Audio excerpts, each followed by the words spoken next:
The snap of the breaking bone had not been loud. Not loud, but it had been very loud. Huge, but not loud. Just enough of a sound to slit through the red fog like an arrow. But instead of letting in sunlight, that sound let in the dark clouds of shame and remorse, the terror, the agonizing convulsion of the spirit.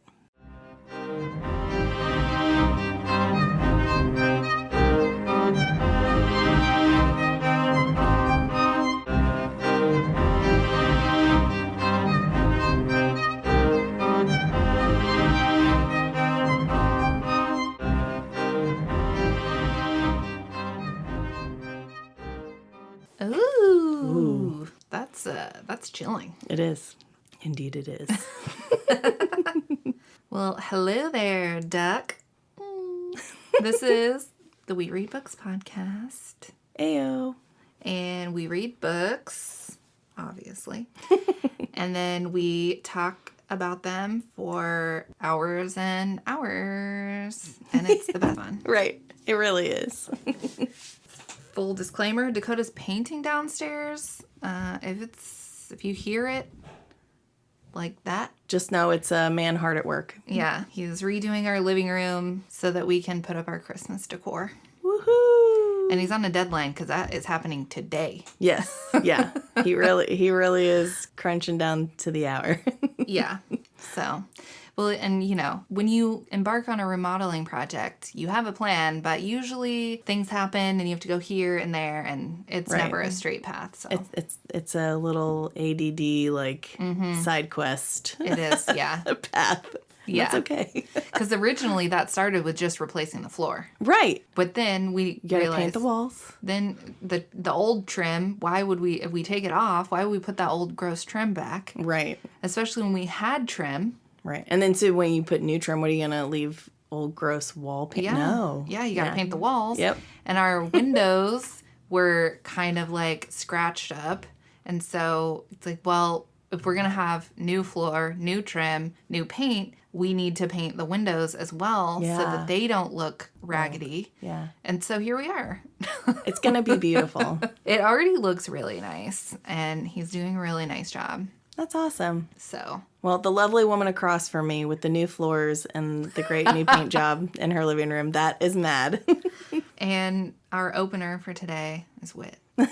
She opened us up with the chilled to the bone quote. Oh, yeah.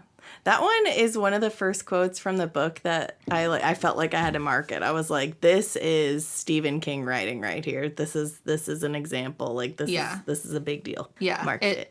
It really is. The way he describes how the bone breaks, it's loud but not loud. Yeah. It's big. It makes sense when you read it that way. Yes, it really does. It really does. It definitely shows that he is a master of the words. Indeed. Yeah. Indeed. He writes some good prose, but then also shocks you. Right. He likes to throw a little zinger in there every once in a while. They're like, hey, where did that come from, sir? And you're like, whoa, you just interrupted me. Right. Well, since we're kind of talking about it before we get to our social channels, this week we are discussing a favored chiller, The Shining. The Shining. Yes. I think I've said before, this is my first read of a Stephen King book. Yeah. I've watched movies based on Stephen King things. Mm-hmm. This is my first time, reading a Stephen King. Yeah. And I really like it. And I understand now why he gets upset when people adapt his stuff, because I don't know that they do it correctly. Yeah. Which most things we've discussed, they don't always capture what they should. But yeah, I really, Stephen King's, he's a good one. Yeah, this is my first Stephen King that I am going to remember. Yeah. I read it as a junior high student, and I remember zero. Did you read it for school? No. Or just for kids? I found it in the library, and it was giant, and I was like, yeah.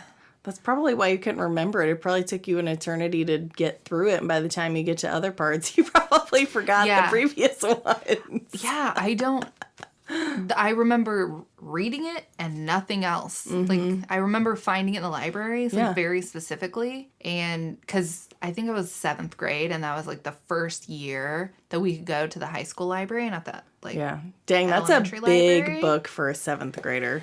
And I was like, yep, I'm going to read this. Well, and I had been reading, I had read Harry Potter already, you know, and you're like, I could do this. You know, I think at that point 4 of the Harry Potters had been released, and I had just read Goblet of Fire, which is almost 800 pages. So I'm like, got this. And it is like 1,100 pages. I was going to say, it's even bigger, which is astonishing. It's really long. But I don't remember even like parts of it, like none of it, which is weird. It never happens to me. That's crazy. Maybe it was so disturbing that my brain was like, we're not keeping this. Right, probably. Probably. But yeah, so I guess this will count as my very first Stephen King book. Way to go, us. So, diving right into the Stephen King. I have seen several Stephen King movies, though. I have not seen The Shining, but I have obviously seen the old It, the new It, Stand By Me. That is one I haven't seen, which... Really? I was going to say, I feel like is a... Probably, it looks like a bummer, so... I think that was my consensus, even like when I was younger. I was like, wow, that movie, it gives me the vibe that something bad is going to happen to at least one of them, and I can't. I never watched it. It's not really a bummer. Oh, I mean, the book might be a bummer. I don't know. I've not read it, but the movie itself is good. I'll have to give it a shot then. Maybe it's just a bummer because you know that the main character, River Phoenix, that actor, is dead. Maybe that's what it is. That could be the bummer. Well, I just feel like movies about kids around that time, usually one of them dies, or it's like super sad, or you like know, I don't know. Yes. Yeah. I think that's kind of like what my head was telling me. It was just like, do you really want to go down that path? Listen, the 90s movies out here just giving us trauma after trauma. Yeah. Oh yeah. Do you have grief in your life? Well, I'm going to teach you how to deal with it, whether you like it or not. Yeah. We're just going to give you this sweet, beautiful movie and then kill your best friend. Right. Cool. Right. Cool, hope you're good with it.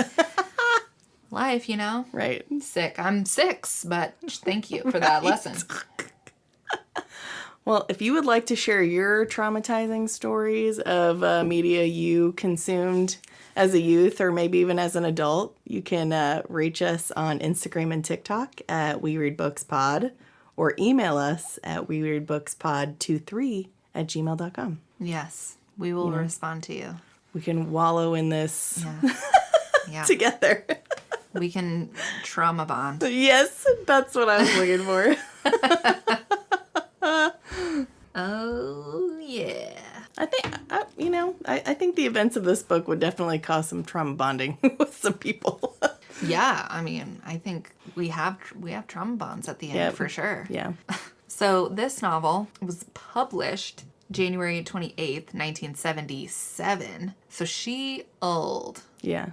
Not, Jane Austen old. But one of the older, like, contemporary books that we've it is. read. My Aunt Sarah was born in 1977. Way to go, Sarah, being born the same year The Shining came out. And in January, because 99% of my family's born in January. What? I know. Your family just likes to start the new year with a fresh baby. Baby. Yeah. Emily and I did the math on this, and that would have put the conception at Easter. That's always funny when you think about like how that works or whatever. Yeah. Apparently, the time of year. Everyone in my family just really loves Easter. All those soft pastels just put them in a romantic mood. Yeah. Something about it. Jeez. I love it. Weird. But it's so, like, literally so many people in my family. So many. That's super funny. It's like almost every day of the month, someone in my family has a birthday or an anniversary. Is it an expensive month gift-wise, or do you all just go, hey, you're going to get a happy birthday, maybe a card from me, but that's it? Yeah. The only people I get gifts for their birthdays who are not my nieces and nephews are, like, Dakota and my parents. It just gets when the children start entering the chat, as it were, it's too much. Yeah, to also do the adults. Yeah, you got to pick one. You have adults or the kids. Yeah, and like for my parents, usually like I will make them like a baked good. Like my Yeah. dad's favorite pie is custard pie, and so his birthday is January 31st. Mm-hmm. And so I usually just make him a pie and take it to him. Nice. See, and I think you know. thoughtful made things, food-wise or craft-wise Yeah. or whatever, are always just like a nice little I love you anyway. So I Yeah. think that's great. Yeah, that's usually what I do for Christmas too, is make my parents something. Yeah, after the pod, I will need to see your blanket progress. There is none to see. Oh, okay. You know, maybe this year you knit scarves and then next year Yeah. blankets. Yeah. Well, we will see. Because I could have done like a hand knit, right, with the big yarn, but that felt like a cop-out. Oh, yeah. I don't think it's a cop-out, but I understand. You wanted to do... I wanted to be a blanket. real knitter. Right. Turns out I still have faith in you. I should have started in last Christmas. I'm ambitious in my brain. A little That's okay. overly so. It's good to have dreams. Yeah, aspirations. And goals. Yeah. You can do this. Just maybe not in the timeline you thought. Yeah. But you can do this. 1 month? Yikes. Yeah, so we'll see how the knitting comes along. Right.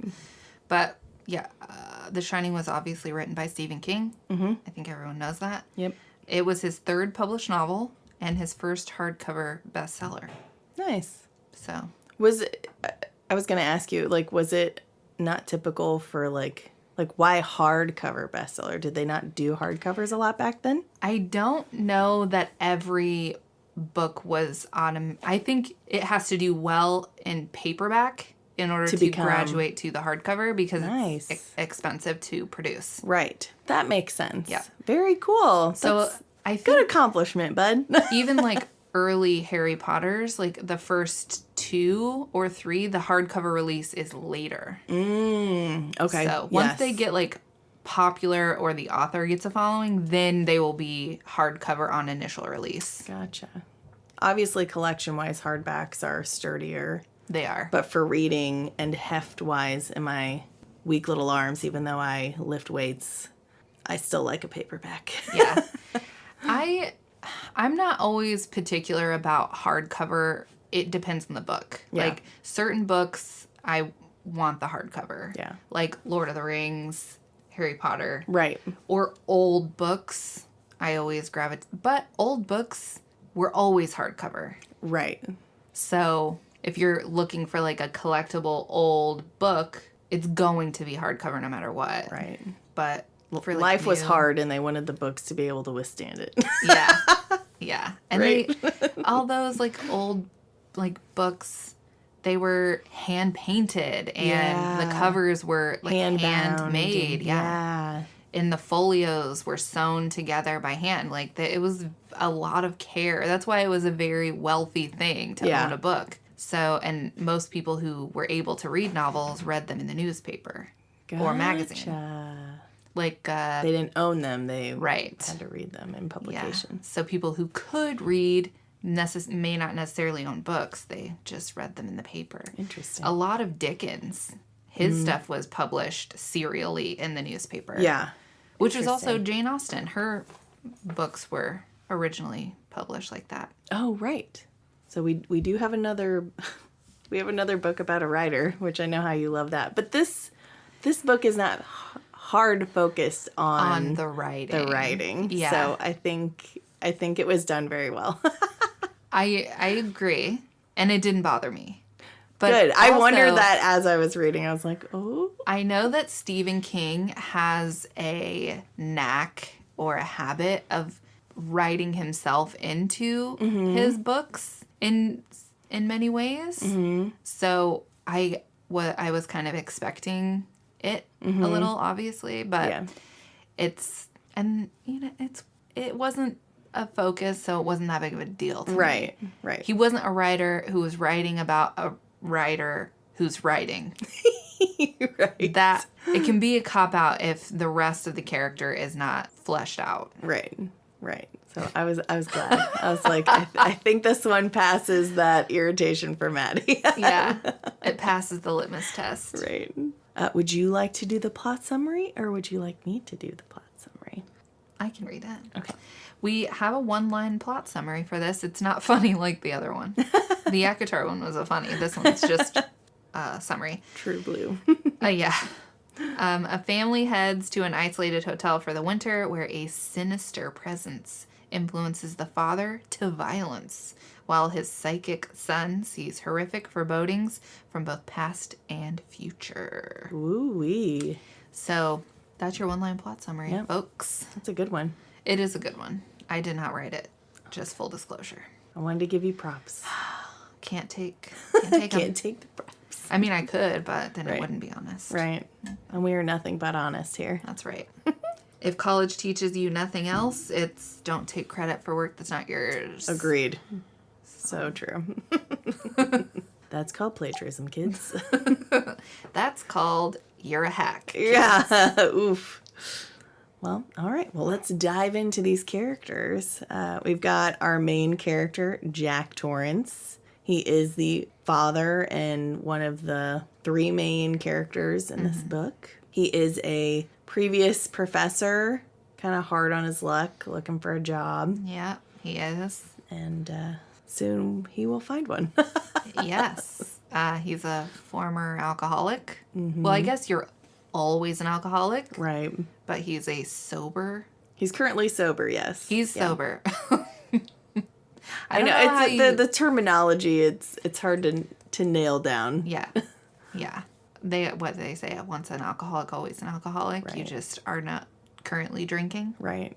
I would think that I would like to be like, I was formerly an alcoholic, no longer am one. But if it is still a struggle for you, perhaps that's why some people are like, nope, like it's still an alcoholic. Yeah, I think still something I have to wrestle with every day. It's a choice that I have to say no to every day. Yeah, I think that's kind of the sentiment of alcoholism. It's like it's constantly, it's something that's always there that you have to. And it definitely is for him. It definitely is for him. Yeah. Yeah, so he's currently an alcoholic. True.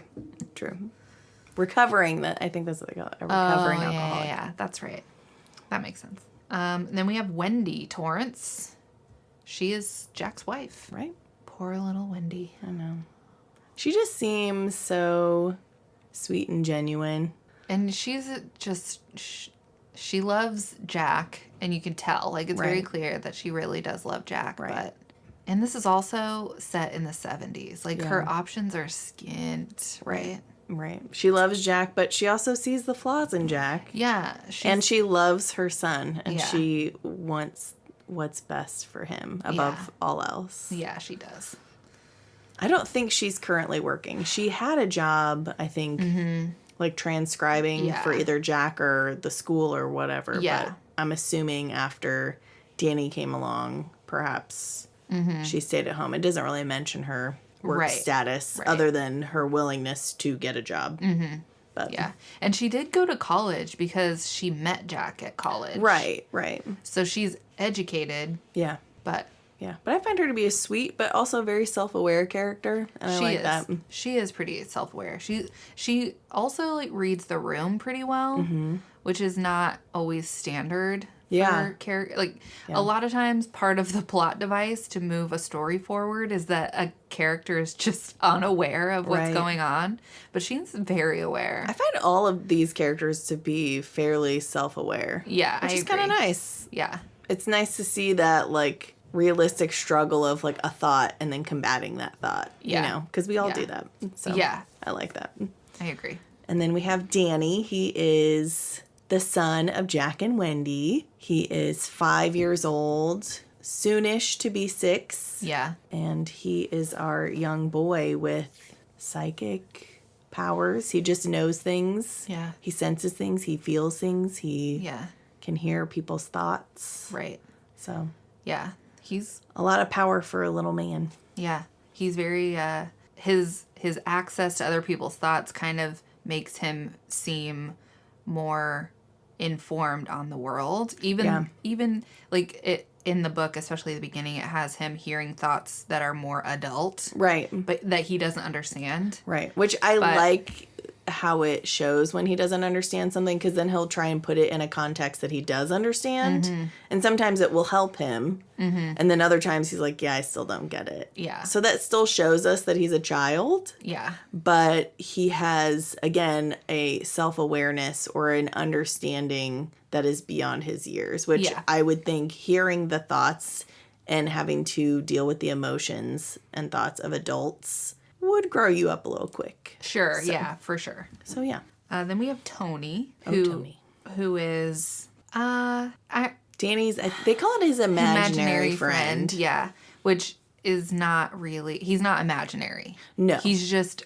Only Danny sees him. Correct. So he kind of is the part... He plays the part of, like, who shows Danny these things. Like, he shows him certain visions of when Jack loses his briefcase, and Tony shows him Danny where it is. Right. He shows him, like, the visions before they actually get to the hotel. Right. So he, like, shows him things. Right. Tony kind of is the one that informs him of future happenings. Whereas Danny can, when he's, like, reading a room, that's just him experiencing that, if that makes sense. Right, right. So next we have Dick Halloran. He is the cook at the Overlook Hotel. He is a sweet man. I think he's in his 60s, 50s, 60s? I think he's almost 60. Okay.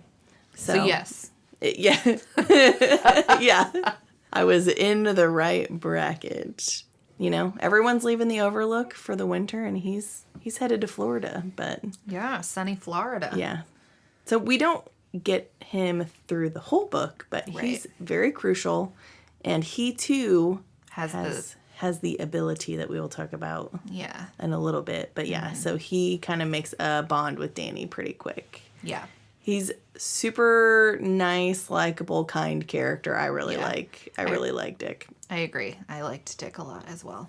Next we have Al Shockley, who is kind of... He's on the board of the Overlook, so he's kind of like one of the owners. Yeah. And he's the one who gets Jack the job there. Is he on the board for the school that Jack worked at as well? Yeah, he was on the board of the school. Jack taught at a prep school called Stovington I think they were in Maine? I think so. Or in that region. Yeah, they were definitely in the Northeast. Yeah. That's where Jack was a professor, was at this, like, private school. And Al was on the board there also. Yeah. Was Al I'm trying to think, like, how they met each other through the school, but... I don't think he was a teacher, but I do think that Al had a kid who was around Danny's age. Because in one of Danny's POVs, he remembers playing with this child. Yeah. Yeah. So Al was on, like, the school board, and that's how he knew Jack. Right. But he's an alcoholic as well. Right. And he's a wealthy, connected man on the boards of both of these things. So, yeah, his dad was a steel baron. So he was, like, made all his money in steel. Yeah. And then died, and obviously Al got all the money. Right. But Al and Jack would drink together all the time. Yep. And... they also decided to be sober around the same time as well. Yes, they did. So that's Al. Yep. And then we have Stuart Ullman, who is the hotel manager of the Overlook Hotel. Yeah, kind of a jerk. Kind of a jerk. There's one other character in particular that just calls him, like, a little prick all the time or something. Like, he is not well liked. He seems to have a bit of a, do you call it a Napoleon complex, when, like, you know, you're just not super important, but you try and make yourself super important. Like, kind of, I don't know. He gives that vibe, like, he's the owner, but he's not the owner. Like, he calls it his hotel. And right. I know a lot of, like, people who are managers of something kind of like to have some ownership over what they're doing. Yeah. But this guy takes it to the next level. Yes. He's very condescending. He's super condescending. To almost everyone. Yeah, almost everyone. Pretty much. So, not well liked, and the boss man. Yeah. Then we have Horace Derwent. He's never on page, but he was the guy who bought the Overlook and remodeled it after, like, the war? Yeah. Like, after World War I or II? Something like that. But he's one of the main investors in the hotel, and just kind of keeps popping back into the picture because we'll learn that the hotel kind of changes hands several times over the years. Yeah. But Horace Derwent is sort of this looming presence. Yeah. In ownership. Yep. Next, we have Lloyd Grady, who was a previous groundskeeper of the Overlook Hotel, who his tenure did not end nicely. We'll say that. Yeah. We'll get to it here pretty shortly, Yeah. but he was a previous caretaker that didn't have a good time. He had a bad time. Yeah. But our current caretaker, his name is Watson. Yeah. Last name, anyway. I don't know if we got his first name. I think they just called him Mr. Watson. But Mr. Watson does not care for Ullman at all. Not at all. Nope. He's the one that has the affectionate nickname for him, so. Yeah. Super funny. Yep. So those are our characters. There are a few others that we come in contact with like once, but we don't need it. We'll just in the plot point. Right. I mean, they're not like recurring. Right. So. Okay, jumping into our plot points. Yeah. We start off with the interview, which is the chapter name. Yep. So it's Jack in an interview with Ullman. I will say the chapter names, spot on. Oh, yeah. They tell you exactly what it's about, what you're about to experience. Mm-hmm. I respect it. I dig it. Yeah, they're very to the point. He's not trying to be mysterious here. No, he's not. They're He's not like, cryptic. here's where we're going. This is it. This is the interview. Right. So Jack is interviewing with Ullman for this caretaker position. I think it kind of has the air of being a bit of a formality because of Al, Jack's got the job. Right. But Ullman, he needs his pomp and his circumstance. Right. So he needs to vet him himself. He's got to give this interview. And he tells him in the interview, like, if it wasn't for Al, like, I would not hire you. Right. I do not have any respect for you, basically. Yeah. I mean, partially him as a person, but also the fact that he has Al in his corner. Yeah, but also because he has a wife and child, and he thinks right. that this job should be done by someone who doesn't have any attachments. Yeah. Which is weird, kind of. Because you would think that someone would be more susceptible to like a cabin fever type thing if they were all alone.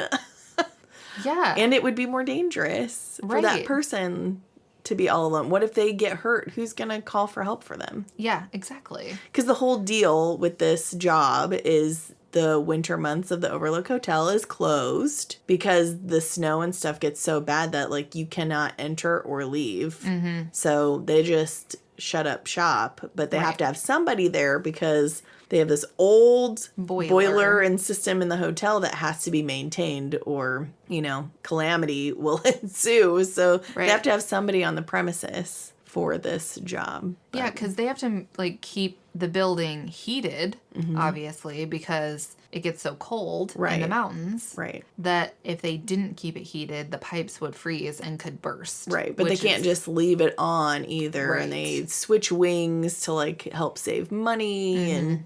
That's another aspect of Ullman's character is Watson tells him that Ullman is really cheap. Right, because he's like, yeah, we should have new boilers and whatnot because this one is so old it's dangerous, but Ullman doesn't want to pay to fix it, so here we are babying it. Yeah, exactly. So we're paying a whole ass salary instead of just buying a new one. Right. Which seems really counterproductive. Would you think in the 70s that there were still programmable boilers at that point? I don't know. Or no? I mean, they had thermostats. I still feel like it would be safer with a newer boiler. Whether it could be set it and forget it or not. Even if you still have to have someone about. Yeah. Still seems like that would be the most wise decision. But I agree. But, I mean, Ullman is a cheap ass, apparently. Right. Apparently. Whatever. So, Jack is obviously picking up on Ullman's condescension. Right. And Jack's like, yeah, no, fuck this guy. It rubs his pride pretty hard. Which is a thing. Jack, basically, the only thing he has left is his pride at this point. Right. And he struggles with his emotional control. He does. Where I feel like Wendy and Danny have a fairly good understanding. I mean, Jack has a good understanding of himself, but he also can't control himself very well. He doesn't have a lot of emotional control. Right. And anger is a big bomb for him. Yeah. That he has to fight with. Yeah, I think Jack struggles with a lot of self-hate, but like many people who struggle with a lot of self-hate, that instead of being, it's like internalized, but it's also externalized onto others. Right. It's not processed and then like alleviated. It's Right. just moved around. Yeah, exactly. Which, yeah, not great. I wasn't laughing because I think it's funny. It's just, yep. We do this to ourselves sometimes. Yeah. We don't deal with things. We just let them fester and then lash out. Yeah, which is unfortunately. Yeah, a huge part of Jack's character. Yes. I guess we can say at this point, like, the reason one of the reasons he was trepidatious, because we did say because of him having a family, is because there was a previous man, as we said, Lloyd Grady, who had a family with him on these winter months, closed in this hotel. Well, Grady, who was also an alcoholic struggling with addiction, got supposedly drunk and murdered his wife and his 2 daughters. Yep. So he's concerned because, of course, Ullman has dug up all of Jack's skeletons and is not only quote unquote interviewing him, but he's just like kind of throwing all of Jack's flaws back in his face and all of his mistakes back in his face. Like, oh yeah, you lost that job at that prep school because of your anger. Oh, well, it's like, so that's just another cherry on top of why Jack does not like Ullman. Yeah. And just another layer of his condescending douchebaggery. Yeah, exactly. Yeah, and Grady also killed himself. Yes, I did not say that. Yeah, that's the whole situation is very tenuous, and Jack is like, fuck this guy. Right. He's like, well, I don't have any plans of falling off the wagon. I'm been sober for a long time now. Right. He did kind of diss Grady a little bit. He's like, well, Grady wasn't educated. I'm educated. So I can read books and keep myself fairly occupied. My wife and son are intelligent as well. We can play games with each other. There's no need for concern for cabin fever. We can occupy ourselves. Yeah. Yeah. So we know the story on Grady. Tragic. So Jack finishes up the interview and we switch point of view to Wendy. Yeah. And at this point, they're in an apartment in Boulder, Colorado, which is like an hour and a half from the Overlook. Something like that. Yeah, because the town that the Overlook is closest to is Sidewinder. But so they have an apartment in Boulder. Wendy and Danny are basically just like at their apartment. And Wendy she's just not happy here. She's kind of mulling over everything that's gone on and, they're just waiting for Jack to get back from this interview. Yeah. And she, we get her thoughts on, they're struggling financially, which is always a huge issue in families. Yeah. It's like probably one of the hardest things to deal with as a family is finances. And this is when we find out exactly why Jack lost his job. Yeah. At the school, because a student of his was on the debate team, and Jack something about a timer, and he didn't finish. So basically the kid and him weren't getting along. He cut him from the debate team for reasons we find out more later, but really aren't necessarily pertinent. Yeah. But the kid, Jack finds him slashing his car tires, and Jack just snaps and beats the crap out of him. And I don't know if the kid's still in a coma, but wasn't he pretty severely harmed? Was he in a coma for a short bit or something? I think he was. Yeah, he was pretty severely hurt. Yeah. It wasn't just like a one hit situation. He was really taking it there. Yeah. Yeah. So obviously, as a teacher, you can't just beat up your students. Even if your student is slashing your car tires. Right. Yeah. That is not acceptable behavior. No. Even in the 70s, I feel like he could have maybe talked his way out of a situation if he would have punched him once. Hit him once, pushed him down. Yeah. Whatever. As long as the kid was able to get up and walk away. Right. But letting the fist loose, no. Yeah, can't be doing that. So Jack lost his job. Yeah. And so that's also a little insight into Jack. We know that he's got that hairpin trigger temper. Right.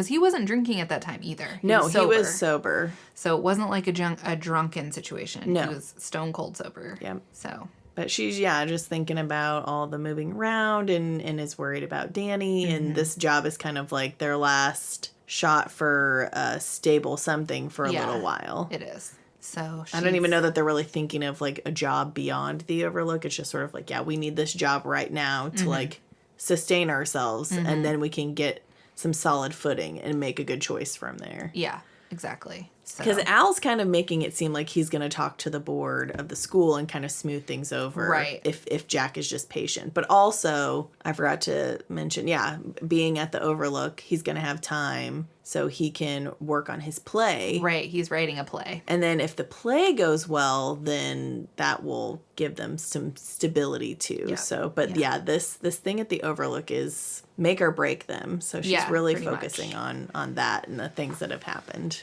Right. So all in all, poor Wendy, Mm-hmm.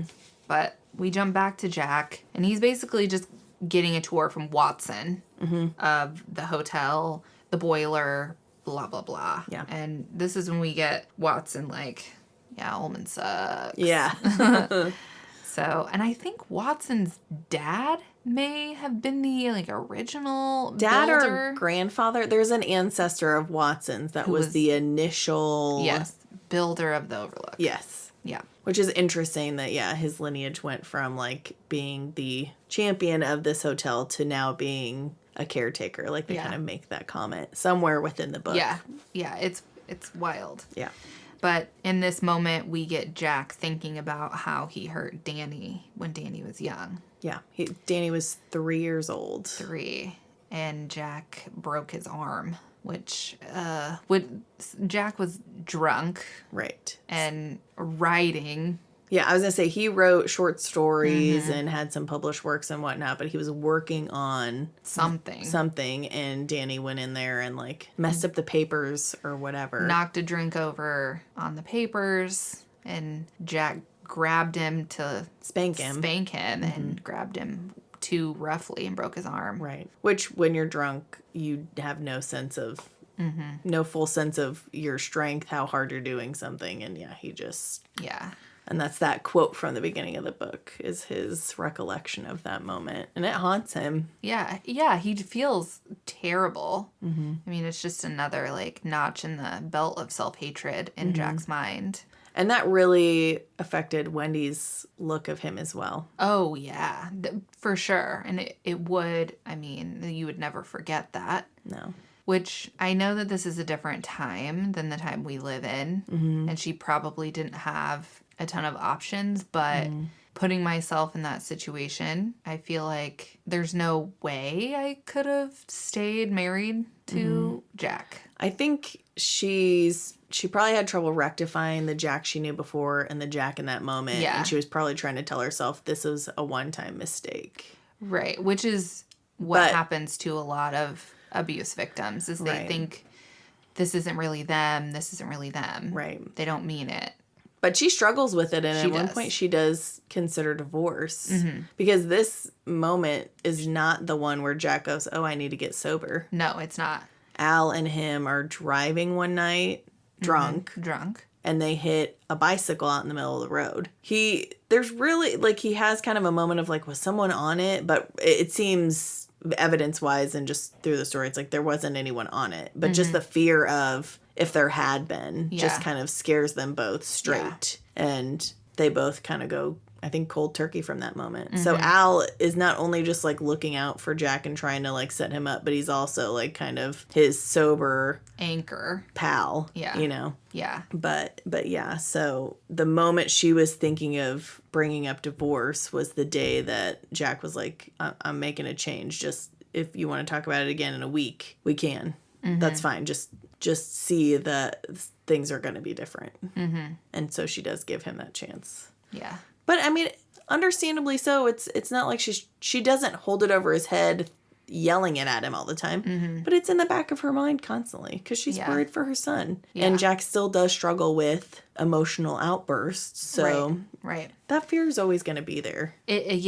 Which I think is like it's a piece of contention between their inner thoughts, especially Jack's inner thoughts. For sure. I think some people are capable of understanding like this person really is sorry, I can forgive them. They are actually doing things to change. Yeah. And I can move past this. And some people are not capable of that. And I think I'm in the latter group. Yeah. I just would never be not to the same degree, but it's the same sentiment of like cheating. Some people can forgive that and get over it, and other people can't. And I just would never be able to. Yeah. Because I would just like remember it constantly. Right. And even if you are able to not bring it up to your partner. Right. Even if you are able to like go through the motions of this relationship, even if you are happy with them. Yeah. There's still that thought. And the instant that something feels, the instant that they're not home when they say they're going to be home, the instant that they get a message on their phone at 9 p.m. Yeah. That's what you're going to think immediately, no matter how much time has passed. Yeah. And I would never want to live my life that way. And I simply That's a fair point. Wouldn't. Yeah. But I know that not everyone is like that. And obviously it depends on the relationship and the person and there's so many factors. There are so many factors. But in this case specifically with Jack's other issues, it makes sense where Wendy was like, I need to do this for the safety of my son, you know, but she doesn't, and she sees the changes in Jack, but it is still in the back of her mind, but it's really always in the forefront of Jack's. And he's also partially true, partially not. He's thinking Wendy's always going to jump to that assumption. Smelling him to see if he smells like alcohol or this or that. But it hasn't been that long either. I think if it was like 15 years down the stretch and he had really gotten solid and gotten some stability in his anger and dealt with that, like I think that she wouldn't always be hesitating or wondering, you know, those things. I think that would have subsided, but it hasn't been that long. So he kind of he has to give her some grace as well. It's like rather than just flipping it around and feeling like she's putting all this pressure on him, it's like he's really putting all this pressure on him. Yeah. She might be a little unintentionally, but you know, she's giving you a chance, bro. Like, she stayed. Like, that's his fault. Yeah. Like, you were the one that was an alcoholic. You're the one who did all of this shit. Right. And so you hurt your son. You can't even forgive yourself, but you're mad at her for not fully forgiving you. Like, that's not fair either. Right. You know? Yeah. It's just as hard for her as it seemingly is for you. So it's like, you gotta chill out. Yeah. A little bit. Yeah. There's a lot of emotional turmoil going on here. Especially in the internal dialogue of characters. Yeah, exactly. Which it comes out loud, but I do like that when they fight, they're fairly quick to apologize or try and mend. So in those moments, you can tell that there's true love there between them. It's just so buried and tangled by the things that have happened that it makes it difficult for the love to really rise to the top. Yeah. You know, if that makes sense. No, yeah, that makes complete sense. And I think that, I mean, you know, people say love isn't enough for a relationship. And I think that Jack and Wendy really illustrate that. Like, sometimes you can love someone so completely, but there's more work to it than just loving someone. You have to... That can't sustain your relationship. Right. Because people are people. Right. You also have to choose to work with each other, work on yourself. Like, there's a lot more to it than just, well, I do or don't feel these feelings. It's like, you have to nurture and foster a marriage. Yeah, you have to be aware of your actions and how they're affecting your partner and your kids, if there are kids. Right. And I don't think Jack is fully capable of regulating his actions. No.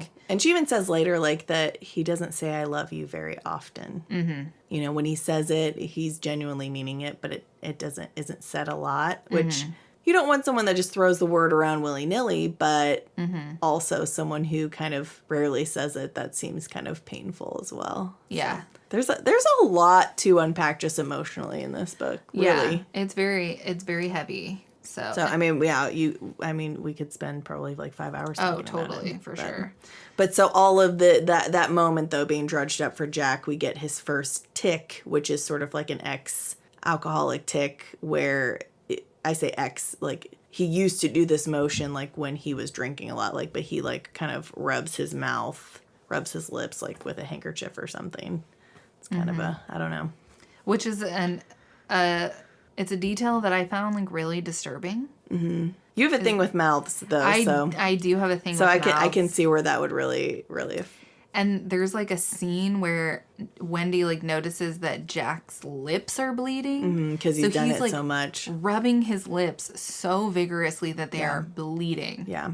I'm like, it did disturb me a lot. I was like, no. Yeah. I do have a thing about mouths, and it...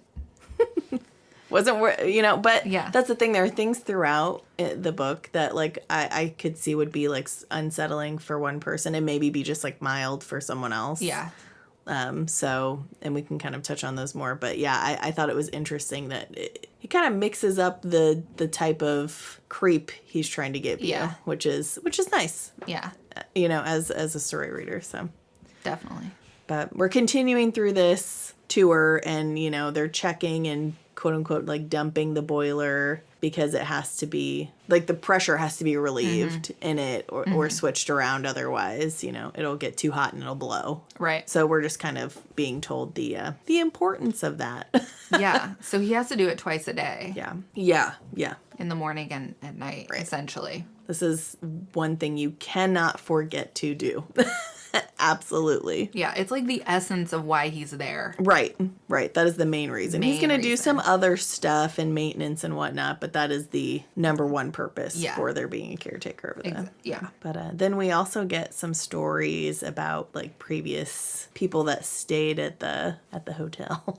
Oh, man. Yeah. So Mrs. Massey is, like, the one that's called out here, and she was an older woman, like 60, who was staying at the hotel with, like, a 17-year-old. Was he that young? Yeah. Oh, gross. Yuck. I don't remember. I didn't remember him being that young. I just knew he was young. And she, like, referred to him as her husband or something. Ugh. Yeah. And the child, 17-year-old is a child, he ends up, she's, like, a rich woman. Yeah. And he ends up, like, stealing her car and leaving. Yeah.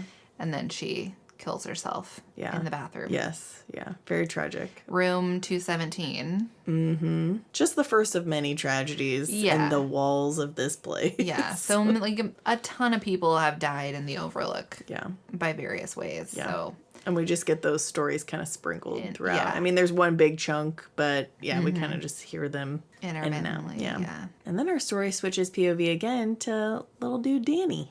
Little Danny. I actually really like the change in POV. Like, again, I just feel like we get to know our characters in and out, and it's just really nice. So I really enjoyed it. But I agree. He's sitting there on the curb waiting for his dad, and he's just kind of worried about his parents. He's seeing them struggle, and he can tell that his mom is constantly worried, and she's always does have it in the back of her mind, worrying that Jack's gonna, something's gonna be too emotionally strenuous for him. He's just gonna fall off the wagon. And Danny calls it doing the bad thing, which is drinking alcohol. And he's aware that Wendy especially was thinking of divorce at one point, and he's just kind of thinking about that and thinking about how that has faded from her and both their minds. So he's thankful that has subsided, because that's a big concern for him as well. He loves both of his parents, but as a little boy, he's got a special bond with his dad. Yeah, he does. Whether his dad harmed him or not,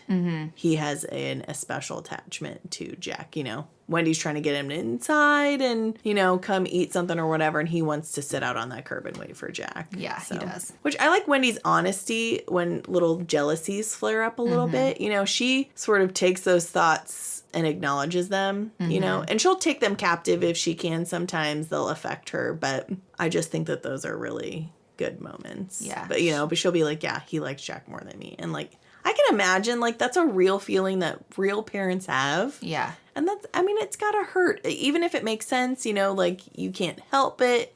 It's just, but I just liked that honesty. But, but yeah, we're really seeing Danny's emotional awareness of his feelings, but also, like, his parents' feelings in this moment. Yeah, I agree. Danny is really, and him being in tune with other people's thoughts, it makes him in tune with other people's emotions as well. And so it makes him more emotionally mature than most Especially other people. 5-year-olds. Especially 5-year-olds, But yeah. he's experienced some trauma, too, which will age you up real quick. Yeah, it does, for sure. In this moment, like, Danny, while he's waiting, he's kind of, like, falling into that trance. Yeah. And then that's when we see Tony for the first time. Yeah. We get to meet meet is a loose term. But, yeah, we encounter our Tony for the first time while he's waiting for Jack. And Tony, we don't ever see him, like, up close. No, he's always like, at a distance. And Tony shows him some things.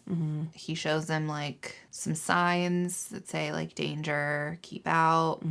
He shows him red rum on the mirror for the first time. And that's, like, a reoccurring thing that Danny sees. And he also shows him, like, a vision of hearing a voice that's familiar to him yelling, come and take your medicine.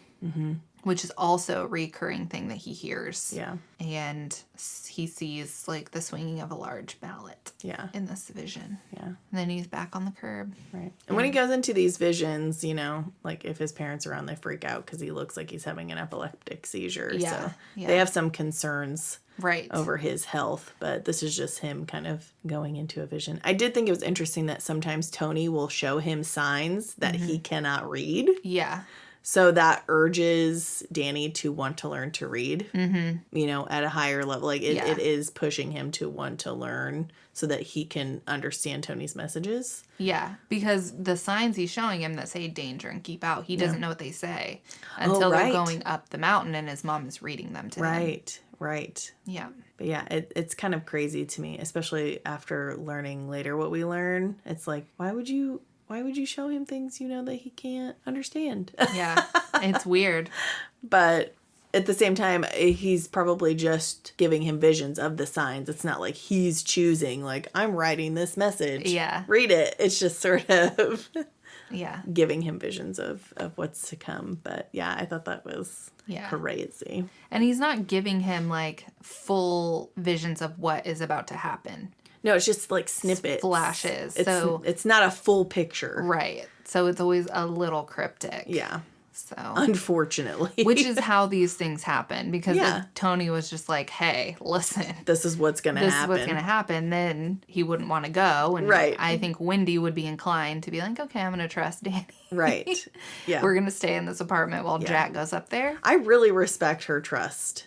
She does have a lot of trust in Danny, which is really integral. Yeah. It's very important for her to trust him. So, but usually, and mostly in modern stuff, it's like the parents dismiss the kids. So the fact that, like, what he says is really taken and weighed is nice. Yeah. But after that, Jack comes home and Danny's thrilled to see his dad. He's pumped. Yep. They do some things. They go to, like, the hardware store, I think. Jack makes the call to Al Shockley. Yeah, to thank him. Mm-hmm. And that's whenever we learn about the history of Jack and Al. And, and the school and his plans. The accident with the bike. Right. Yeah, that's and his plans to write while he's up there and, get his head and career on straight and all that jazz. So I kind of skipped ahead a little bit. No, that's how it happens. So that all happens, and then we kind of get a little bit of Jack and Wendy history here. Like, they met in college, and Wendy has a tumultuous relationship with her mother. Yeah. And who her mother struggled with that weird jealousy, but her mom's almost seemed like more of a mental instability severity of, like she had a weird jealousy of Wendy with her dad and stuff like that. And that really put her, and the dad and the mom, Wendy's dad and mom didn't have a good relationship with each other. And her mom was like really controlling and weird. And so you can see Wendy struggle with those influences, which again is just was really cool for me. Like I just thought it was written super well. And and Wendy's mom tried to like she had like plotted in her mind to like take Danny. Yeah. And Danny like tells his mom and stuff like give me like we need to like leave basically. Right. And that's why she doesn't, like that's why they haven't like leaned on her parents or anything for help or her mom for help, because I think really Wendy's mom is the only parent left. I think so. I guess, grandparent left. Yeah. They can't lean on her because she's awful and mean and kind of crazy and emotionally abusive in her own way. Right. So that's not really a safe haven either. Nope. So, and then we're headed to the Overlook. Putting along in our little VW bug it's going to make it, but whew. It's not easy. It's struggling. It's struggling. to get up the mountain. So. Thankfully we make it. And meet Ullman again. Right. And also this is when we meet Halloran.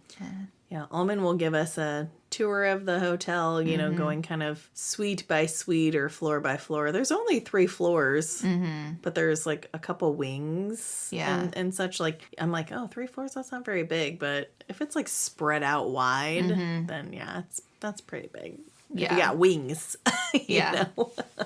But when Ullman's giving them the tour, that's when Danny kind of sees some visions and history of some of the other possible violent things that happened in some of the rooms. Like one of the presidential suites, he sees like blood and brains on one of the walls and stuff. Yeah. And Halloran is there to show them like the food stores. Right. I was going to say after dealing with Ullman, then we get to have like the nice encounter and tour with Halloran or Dick.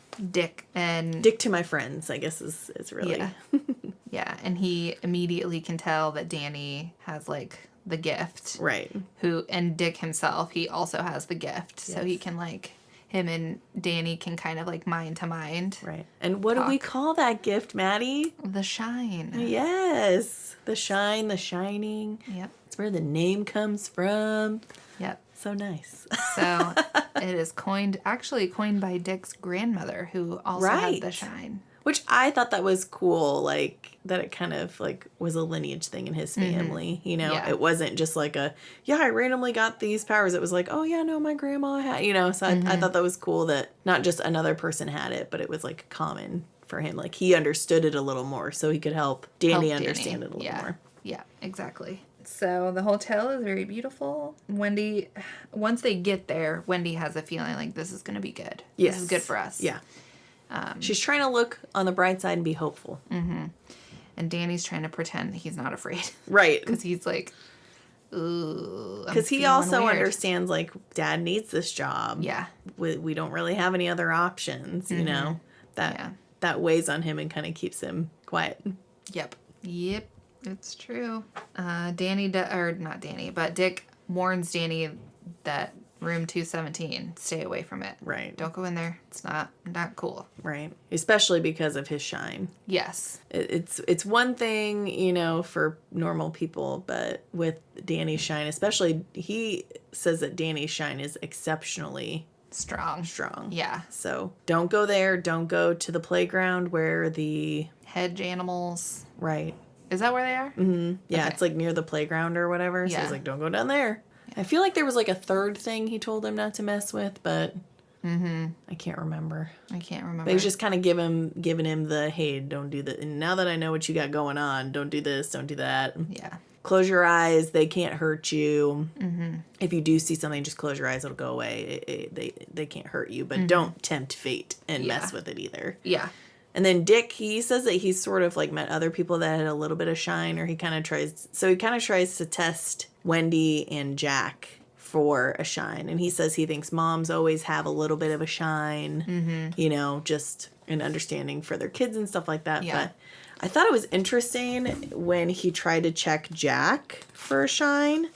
It says, Halloran paused momentarily. He had probed at the boy's father, and he just didn't know. It wasn't like meeting someone who had the shine, or someone who definitely did not. Poking at Danny's father had been strange, as if Jack Torrance had something that he was hiding, or something that he was holding in so deeply submerged in himself that it was impossible to get to. And I feel like that's like his inner demons or something. Yeah. But I think that something that deep and gaping of a wound is what makes him susceptible. I agree. You can tell just from the beginning Jack's thoughts and feelings that he's more susceptible than anyone else. Yeah. So, but Dick isn't staying here. He's going to Florida. Yeah. And he's ready for some warm weather he is. Relaxation. He's going to be working down there, cooking, and he basically tells Danny, like, if you need anything, just shoot me a thought, and yeah, because he's like, just give me a little shot. Let me see how strong you are. Yeah.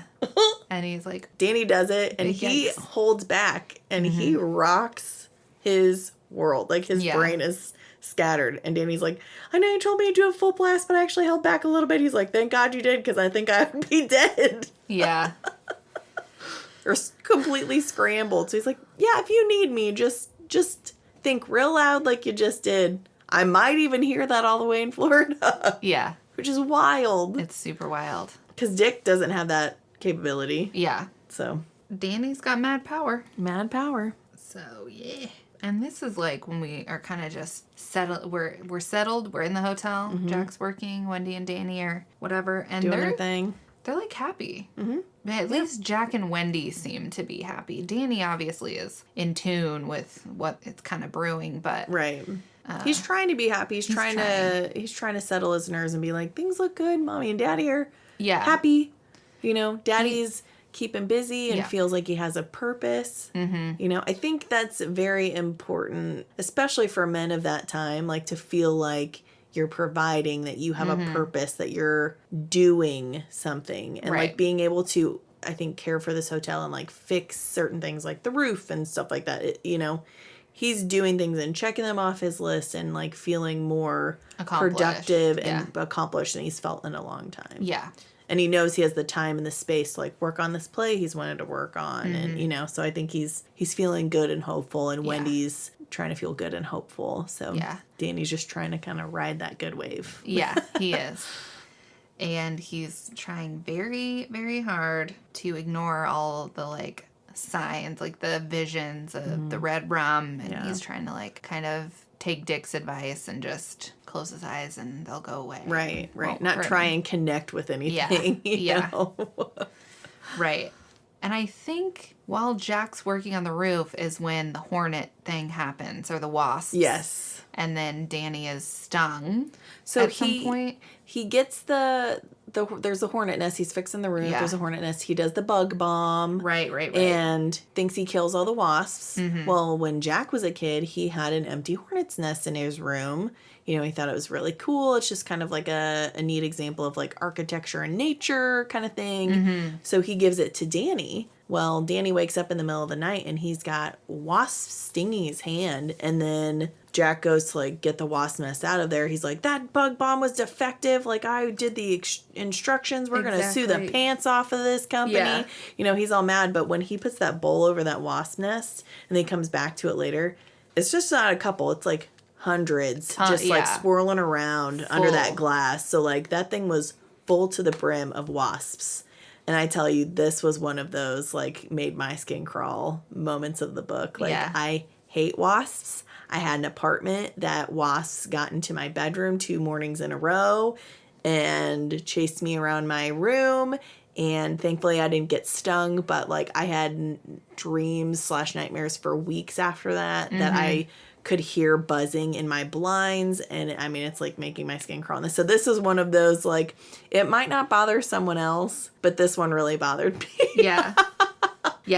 It was a situation like you said earlier where like when I read this I was like, I bet this really bothers some people. Because it didn't necessarily bother me too. It wasn't like the lip thing that really bothered me.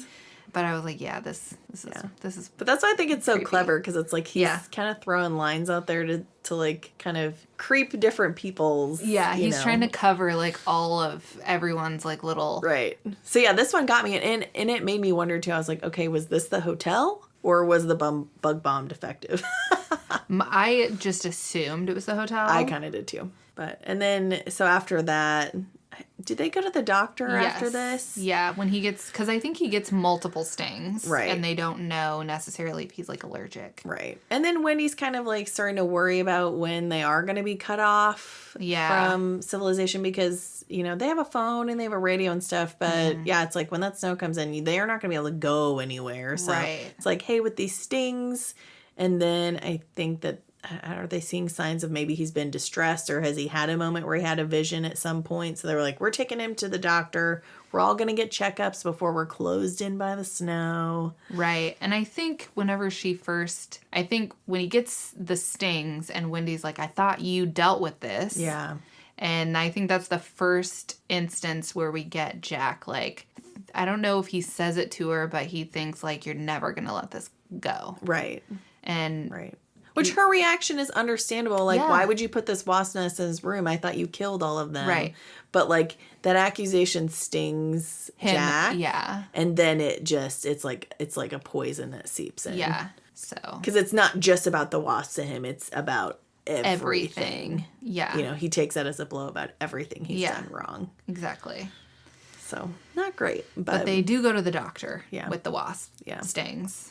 So, and... The doctor kind of recognizes that Danny's got some sort of intuition. Right. But that's all he calls it, is an intuition. Yeah. He doesn't believe that there's a supernatural. Right. Yeah. Right. Even though he recognizes that Danny could hear his mom's thoughts about her sister. He's like, he's just really super aware. So I just thought you guys would want to know that. Yeah. And he's healthy. Yeah. You know? And I don't know. I don't think we really get too much of Jack's thoughts here, but we do get Wendy's, and she's thinking like, no, I know my son. Like, he was born with the caul over his face. Yes, that really stuck out to me after we read Discovery of Witches, and they talked about the caul, and we kind of learned what that was then. Yeah. So reading it in this book, I was like, that's kind of cool. Like, yeah. So she's thinking to herself like, no, my son he's got a second sight for sure. Right. I do like that she simultaneously is like, I believe he has powers, and then her rational brain is like, well, but he could just be intuitive. It's like you see them struggling, but she's never disbelieving of Danny. Yeah. So it's like, even though her brain is trying to like make sense of this supernatural thing, she's also at the same time like accepting it to be a truth that she just doesn't fully understand. Yeah. But I thought that was really interesting. Yeah. There's this Wendy has got a lot of like dichotomy going on inside of her, but I think she has a logic, but her logical side doesn't keep her from seeing what's really going on. Yeah. Which is interesting, because usually in like a situation like this where you have like supernatural things, it's the logical character that's like missing the cues because they refuse to believe it. Right. And Jack's a little bit missing the cues in certain things, like, you know, he, even if he sees something himself, it's like nope.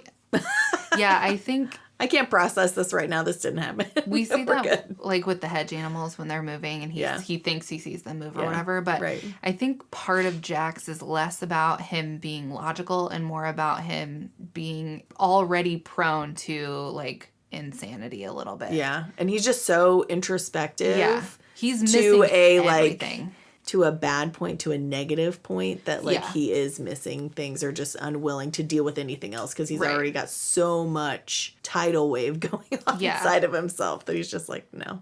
I feel like Jack's character is a side of narcissism that we don't typically see because he's not like, he's so hyper focused on himself, but not in a way like we usually see narcissism, where when we usually see, the way people usually talk about or write it is like the person who is narcissistic is like pompous and builds himself up. Using other people to like seek self-pleasure, right? Yeah. And Jack is narcissistic in that he's hyper-focused on himself and his failures. and he can't get out of the way that when everything Wendy says is a jab at him. The almond, everything he says is a jab. Everything that happens around is just bringing him down. It's impeding his progress. Right. Like, so it's the weird, like, negative side of Yes. the narcissistic coin. Yes. Absolutely. I totally agree. Which is interesting. It is.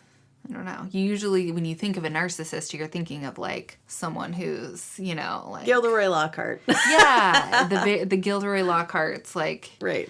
You know, you can hate them because they're just so full of themselves. But then you have Jack. Yeah. Who's also a representation of that. Right. Which he's simultaneously dislikable and then also, like, pitiable at the same time. Yeah. You feel bad for him, but also you're just like... Fuck off, Jack. Yeah. Like, get over yourself. Right. Do some self-work, my dude. Yeah, that's what the whole time, especially... Which obviously back then also was not acceptable thing. Especially for a man. But still, it's like you have to You're at a least writer. recognize that this is unhealthy. Yeah.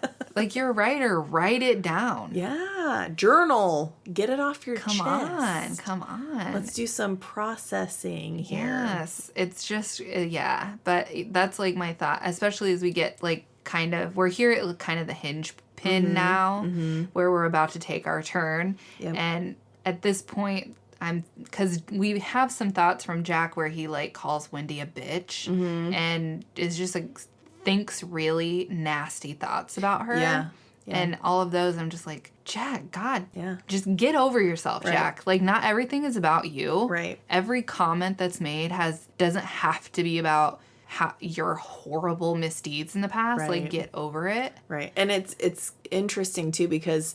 It would be easy to just blame it all on the hotel, but I think that some of those negative thoughts are definitely... They were pre-existing. Pre-existing. Yeah. It's just they get more malevolent. Yeah, I agree. And I think that partially for people who struggle with addiction and alcoholism and all that, I think this is what happens in their brains. Mm-hmm. Like, when they're sober, they have those thoughts.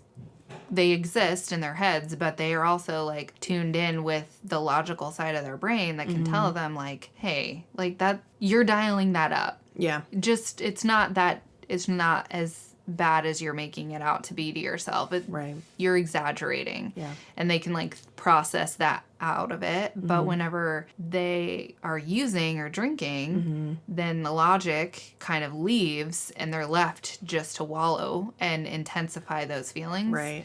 So that's essentially what the Overlook is doing to Jack. Right. If I didn't already not drink alcohol, like, after reading this book, I'd be like, yeah, I'm definitely not drinking alcohol again. Like, that's a slippery slope I don't feel like sliding down. Yeah. Whoa, man. I am just glad that I've never had a drinking problem. Yeah.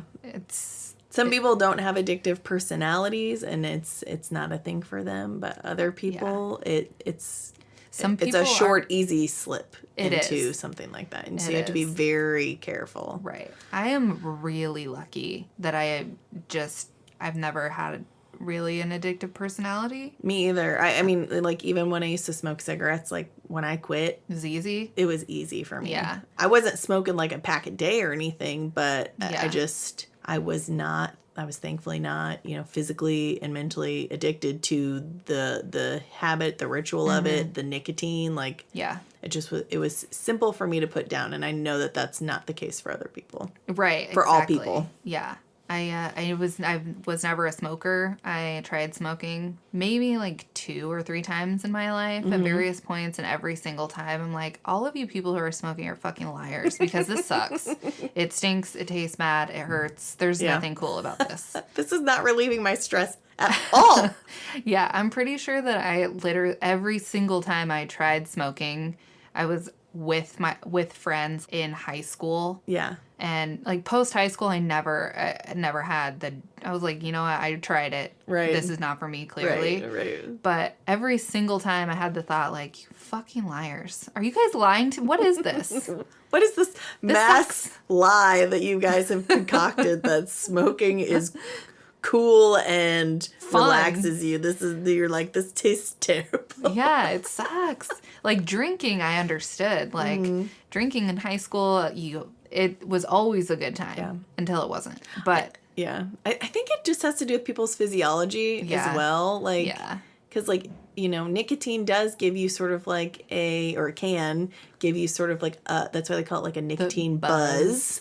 You know, you get that surge of, I don't know if it's something in your brain that like the nicotine reacts with, whatever it is, it does give you like a, you know, kind of a warm, relaxed feeling. But like people that smoke for years, like they lose the ability to kind of get that buzz too. So then that's when it, you know, then it's just part of your routine and stuff too. But it is very interesting to think like how we're all so different, and what's so very easy for one person is so very hard for someone else. I know, it's so wild. And then in Jack's case, like not only is it like his addiction issues, but then his, like you said, his narcissistic self-hate issues, like those are a very bad combination. Oh yeah, and for sure, it's really insane, and it just like really makes you consider like how other people maybe are dealing with something like this, especially if you don't deal with that, right?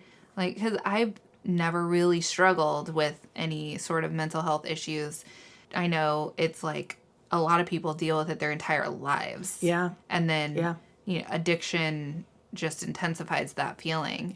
And it's just weird to be a person who, I don't really drink. I'll have a drink or get some wine, but if somebody said alcohol is gone forever, I'd be like, fuck, I don't care. Right. Like, don't take my coffee, but alcohol fine.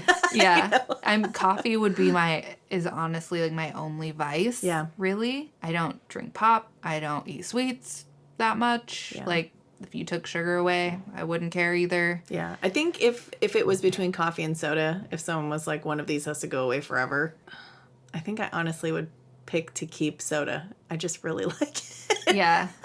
As much as I like coffee, it's like I can get the caffeine from the soda, but there's just so many different flavors, you know? I don't know. It's weird. Coffee really is my only thing. And it's not even the caffeine. Like, I could drink an entire pot of coffee and go straight to bed. Like, it doesn't do anything for me. And addictions, too, it's not just the thing, right? It's like with coffee, it's like the ritual. The warm cup in your hand and sitting, the idea of like sitting on a breezy fall porch with a warm cup of coffee in your hand. There's just something about that is so cozy and relaxing. Yeah. And so you're saying part it's of the vibes. Appeal. Yeah. You know, there's more to things than just that, but I'm sure I've said this like 20 times, but like this book is just so good with these three different characters, because like Jack is that example of the person who is addicted and struggling, and then Wendy is the person who's emotionally tied to that person who's having that struggle and also emotionally affected. And then you also have Danny, who's, you know, a dependent of these two people who are both affected differently by this thing and this situation. And it just really kind of gives you almost a 360 view of that type of thing. I just find it so fascinating. And it's super fascinating for sure. And interestingly well written. So yeah. And so now we're hinging in the story. So this isn't the last like close of the class, but this is definitely one of the hinges where it's like, you know, we're having an awareness of like, we're going to get closed in. Things are sort of happening, but okay, we're going to continue forward in hope. It's like, ooh. Yeah. I think this is for when the story took the biggest turn for me. I was like, okay, here, because up to this point, you're really like building the story. You're getting to know like this is this character's kind of burden. This is this one's burden. And so when you get here, you're kind of aware of where all three are. Right. It's like a box, and the hinge is, it's like the box lid is open, and at this point, this is the box, like, starting to shut. Like I said, it's not the snap of the lock, but we're definitely tipping in a direction. You're absolutely right. And at this point is kind of when I knew, like, Jack is a goner here. Like, this is he's a goner. The house has taken him. Right. And it's funny how he struggles with, oh, well, the house wants me. The house wants me. The house wants me. It's like, it wants you because you're a gateway to what it really wants. I know.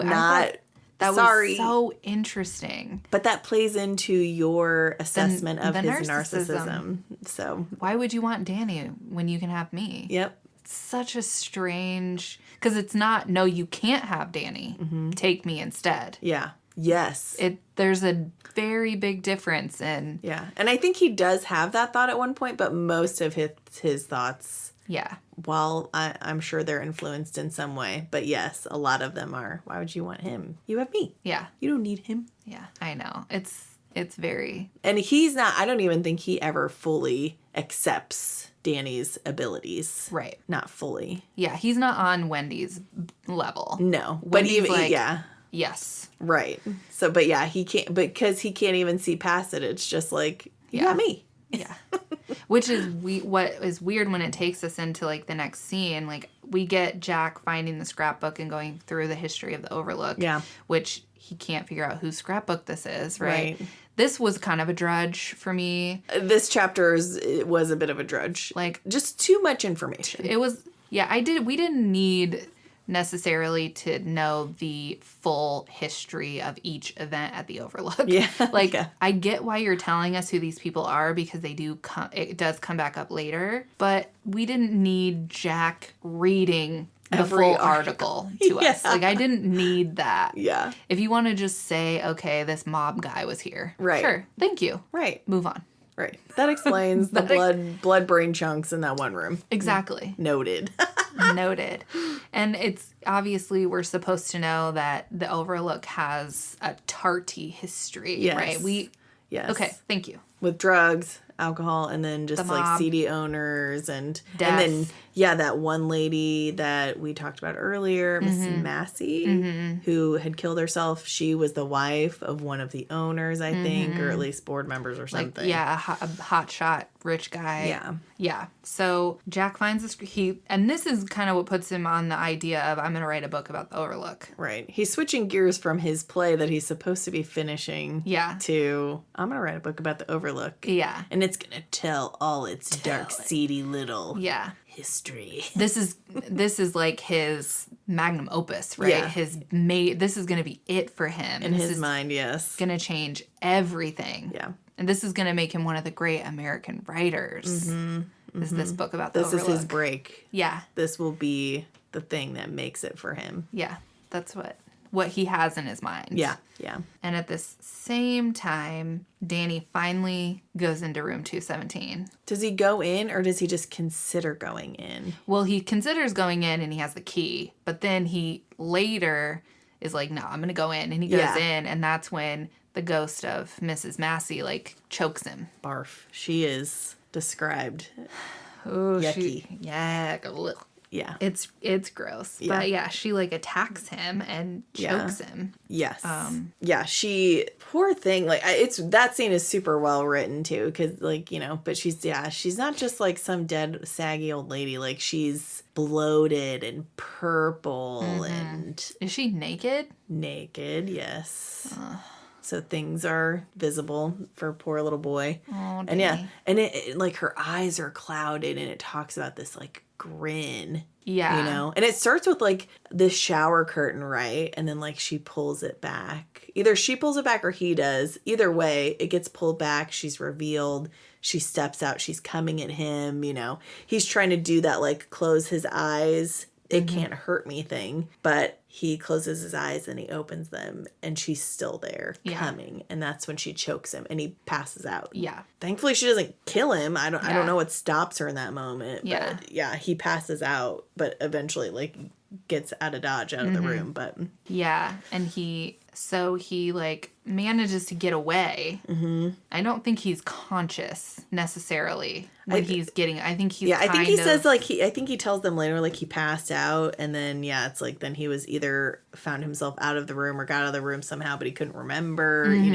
But I think does Jack fall asleep while he's in the basement? Like Wendy comes down and finds him in the basement, and he like tosses the scrapbook off and is Because when they find Danny choked is the same time she finds Jack smashing the ever-loving crap out of the radio. Mm-hmm. So that's why I thought maybe the choking was later. I think it's a little later after the scrapbook, but not a lot happens, like... Right. You know? In between. Right. Yeah. We're just still prepping for the winter and whatnot. So yeah, Jack does keep that book a secret. But yeah.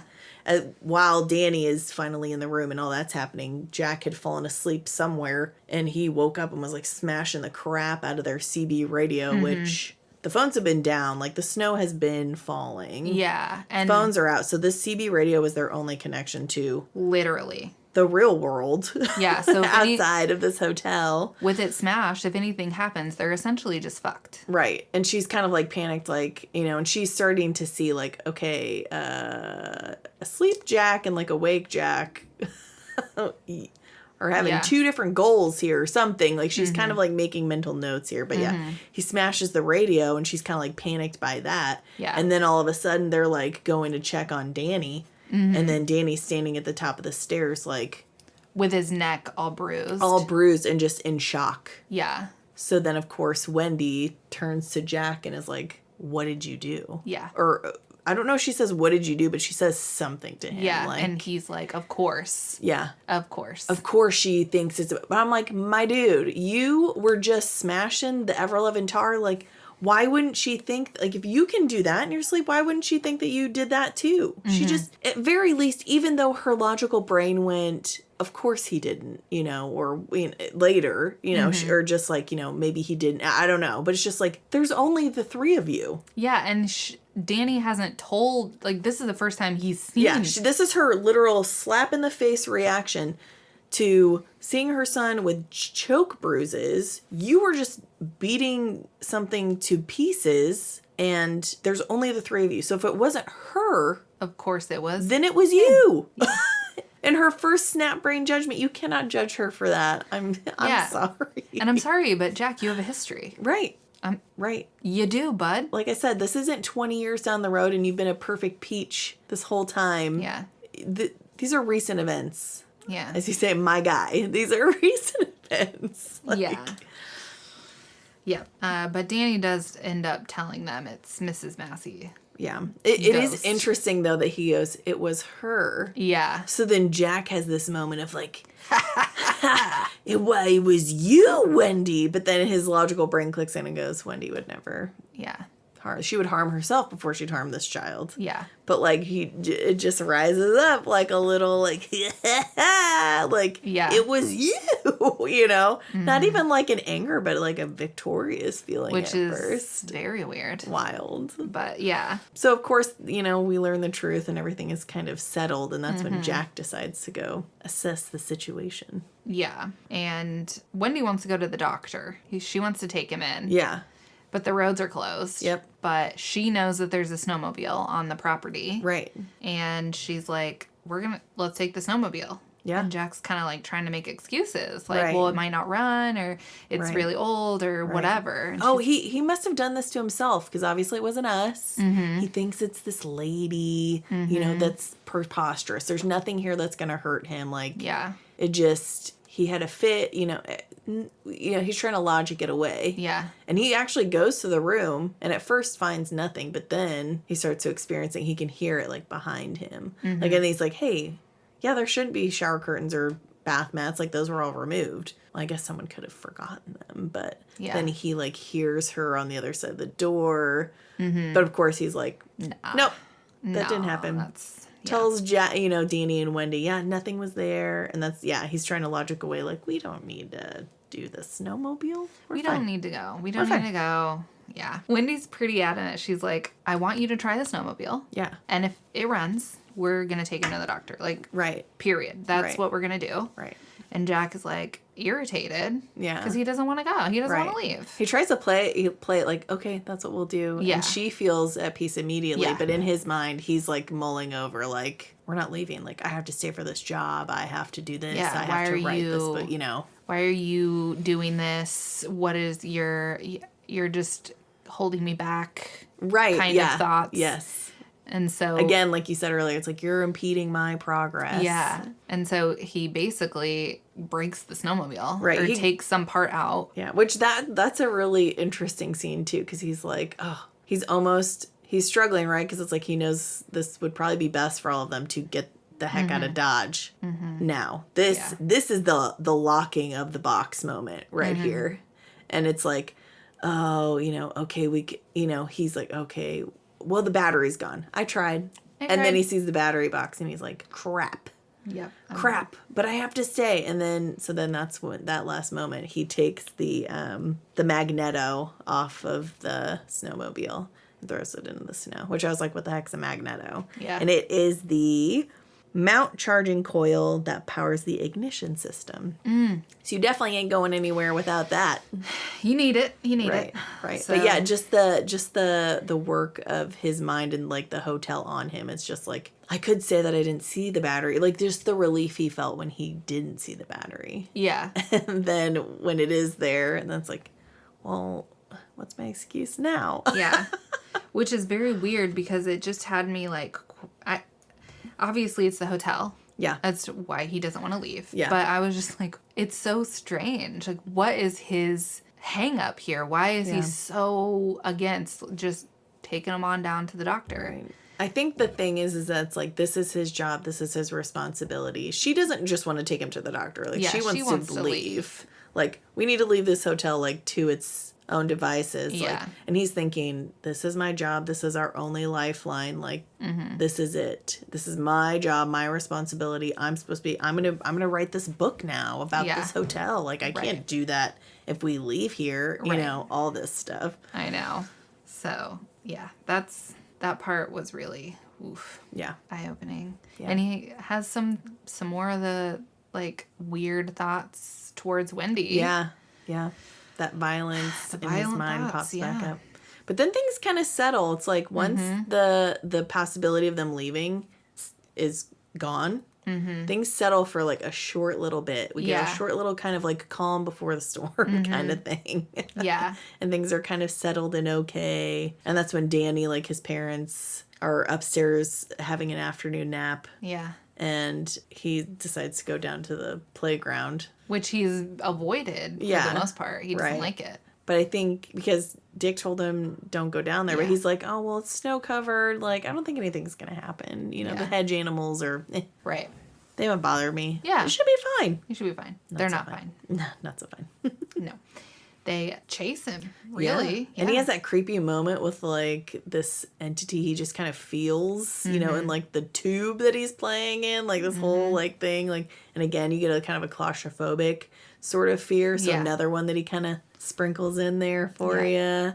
But yeah, the hedge animals come after him and he gets injured. He does. He gets injured and he runs back and he, like, is telling his parents the story. And then Jack slaps him. Yep. Right in the face. Yep. And Wendy is like, you said you would never lay a hand on him ever again. Nah. Yeah. Yeah. She's pissed. This time's not an assumption. I watched you do Saw it happen, my man. Right. No question. Right. And Jack does feel bad. Like, he does. He's got, like, guilt and remorse. And again, him and Wendy actually kind of have a moment, like, a bit of time later where she's like, you know, I'm sorry I snapped at you, like, but...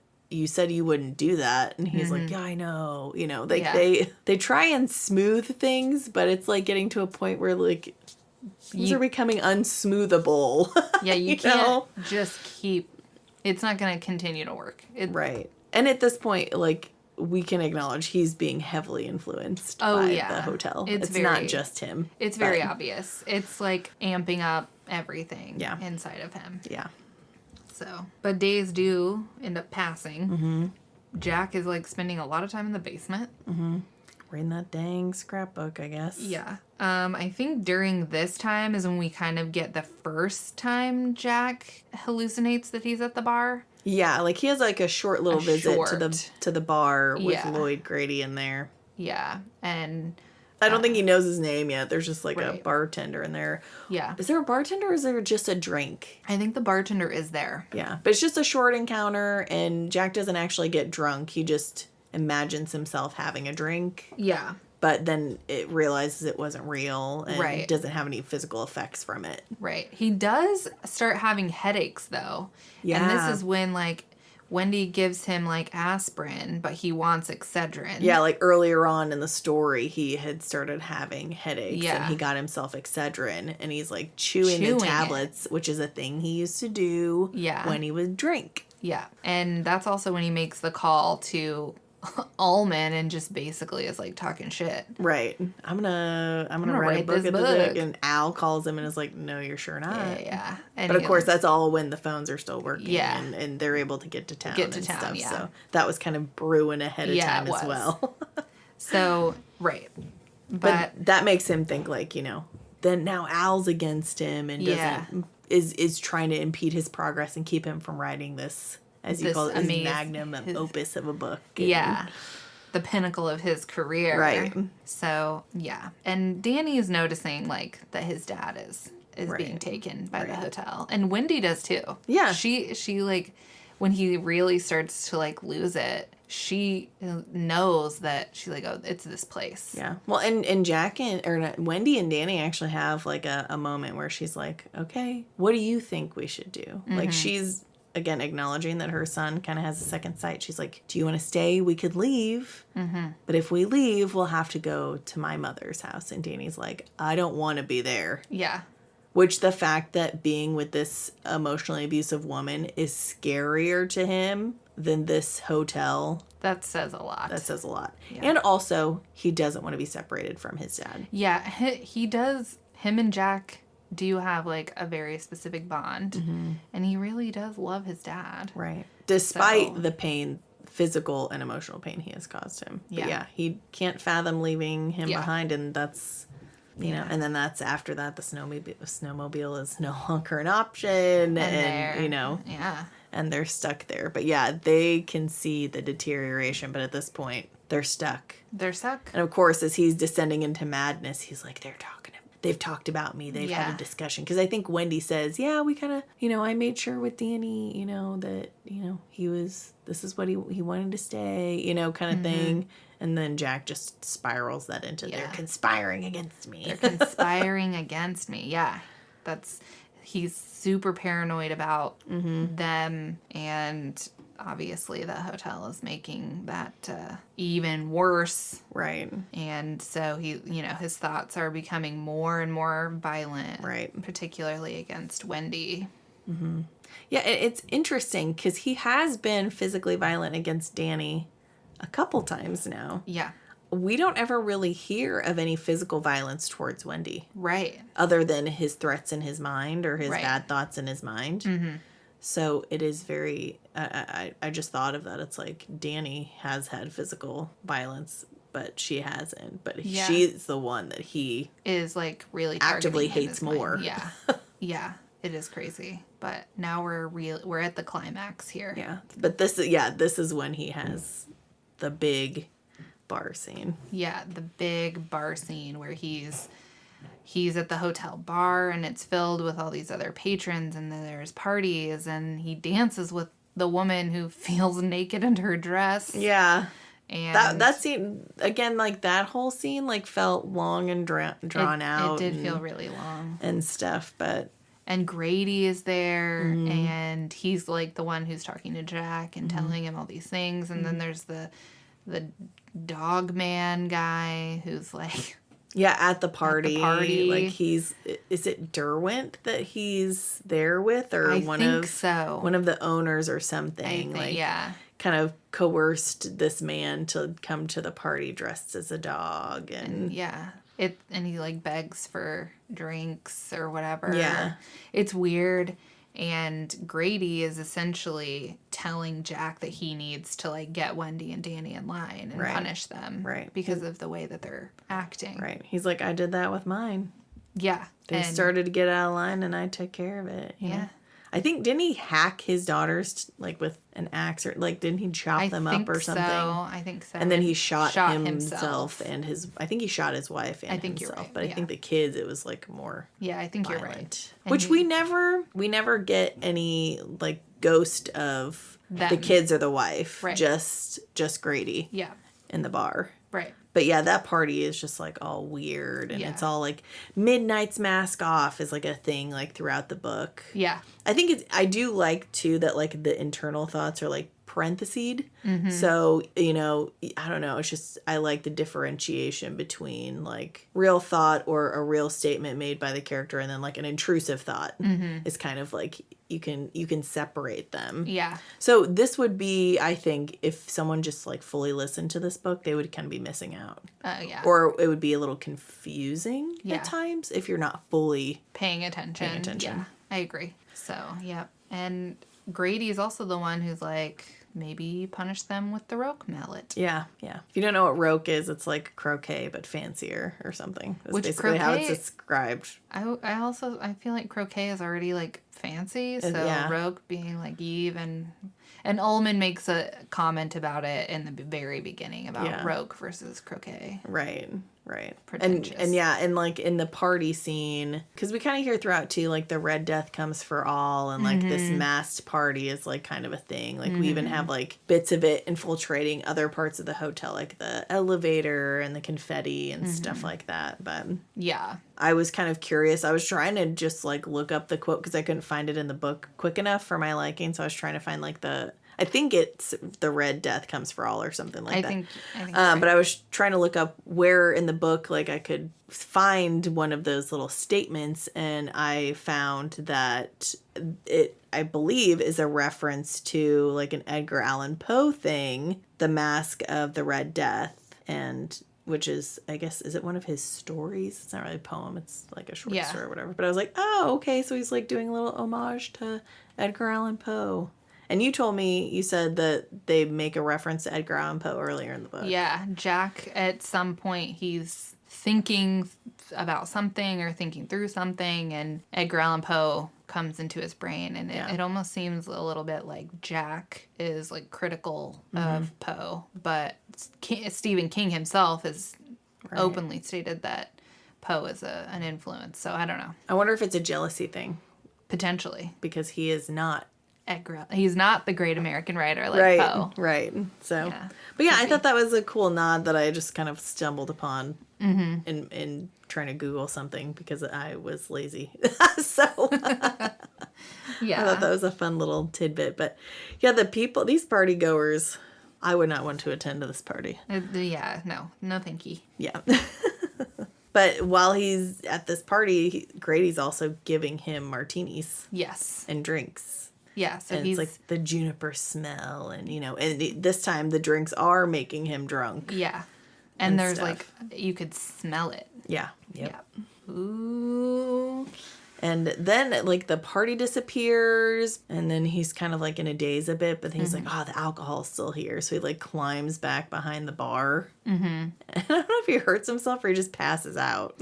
I don't know. I think he might actually like hit his head a little, but I think he's fine. Right. But that's when Wendy and Danny go to find him, and he's not himself. No. And Wendy's looking around and she can't find liquor. She's like, because she could smell it. Yeah. And he's clearly like acting drunk, but she can't find any actual liquor. Right. Well, and she finds him and she's like, oh my God, are you okay? Or, trying to help him up. And he's kind of like, gotcha. Yeah. Excuse me? Yeah. Whoa, that was so creepy. It was really creepy. Because, she's like, oh my God, are you okay? It's like, gotcha. Uh-huh. Oh, this was a trap. Yeah. Oh, things are popping off now. This is the point. And he like, grabs her by the throat. And he's like, it was a very long sequence here while he's strangling her. Yeah. And I was like, ooh, is she really going to die here? Yeah, yeah. Danny tries to, like, jump on him and get him off, and he can't. Right. Obviously, he's 5. Right. But Wendy manages to, like, grab an empty wine bottle that's used for decor. Right.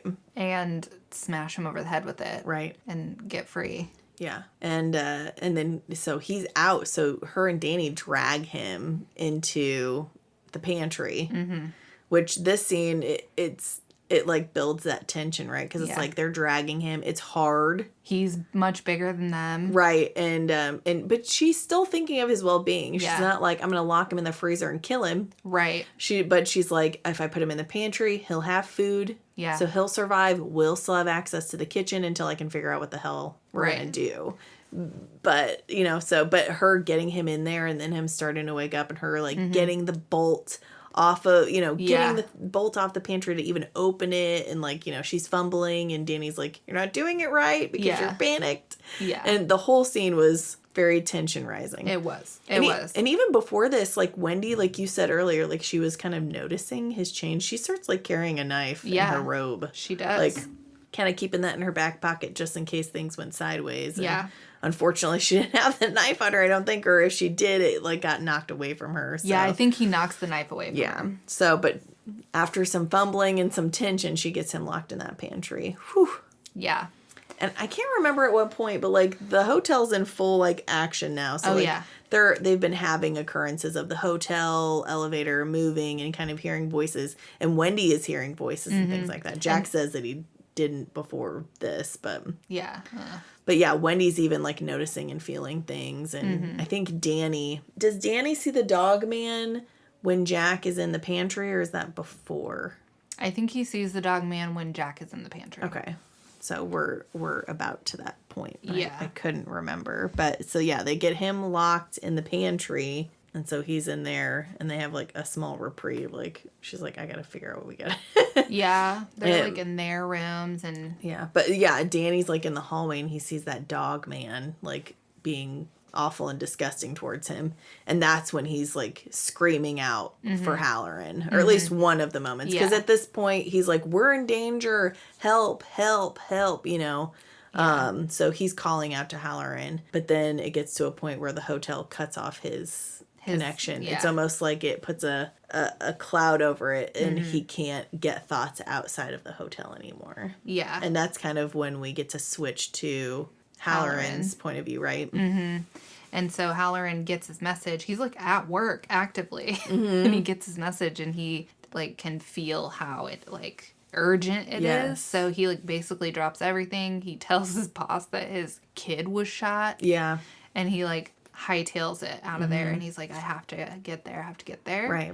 And so we get several intermittent POVs with Halloran of his journey trying to get to the hotel, which is fraught with issues. Yes. He like gets pulled over by this cop and he misses the first flight, but then he manages to get another flight and the flight is really like bumpy and treacherous because of the weather. And when he gets to Colorado, getting the car and driving, the roads are insane, especially the farther he gets through the mountains. He's scared. The roads are horrible. He almost flies right off the edge. Right. He meets a really nice tow truck guy that kind of gives him a little tip. Yeah. And helps him out and stuff. And then he gives him mittens. Yeah. And then he's able to get a snow ski or a snowmobile and stuff like that. But like, it was, like you said, it's kind of sprinkled throughout these like scenes back at the hotel. So it's like building the tension of like him getting there. Is he gonna get there in time, as like all these other things are going on.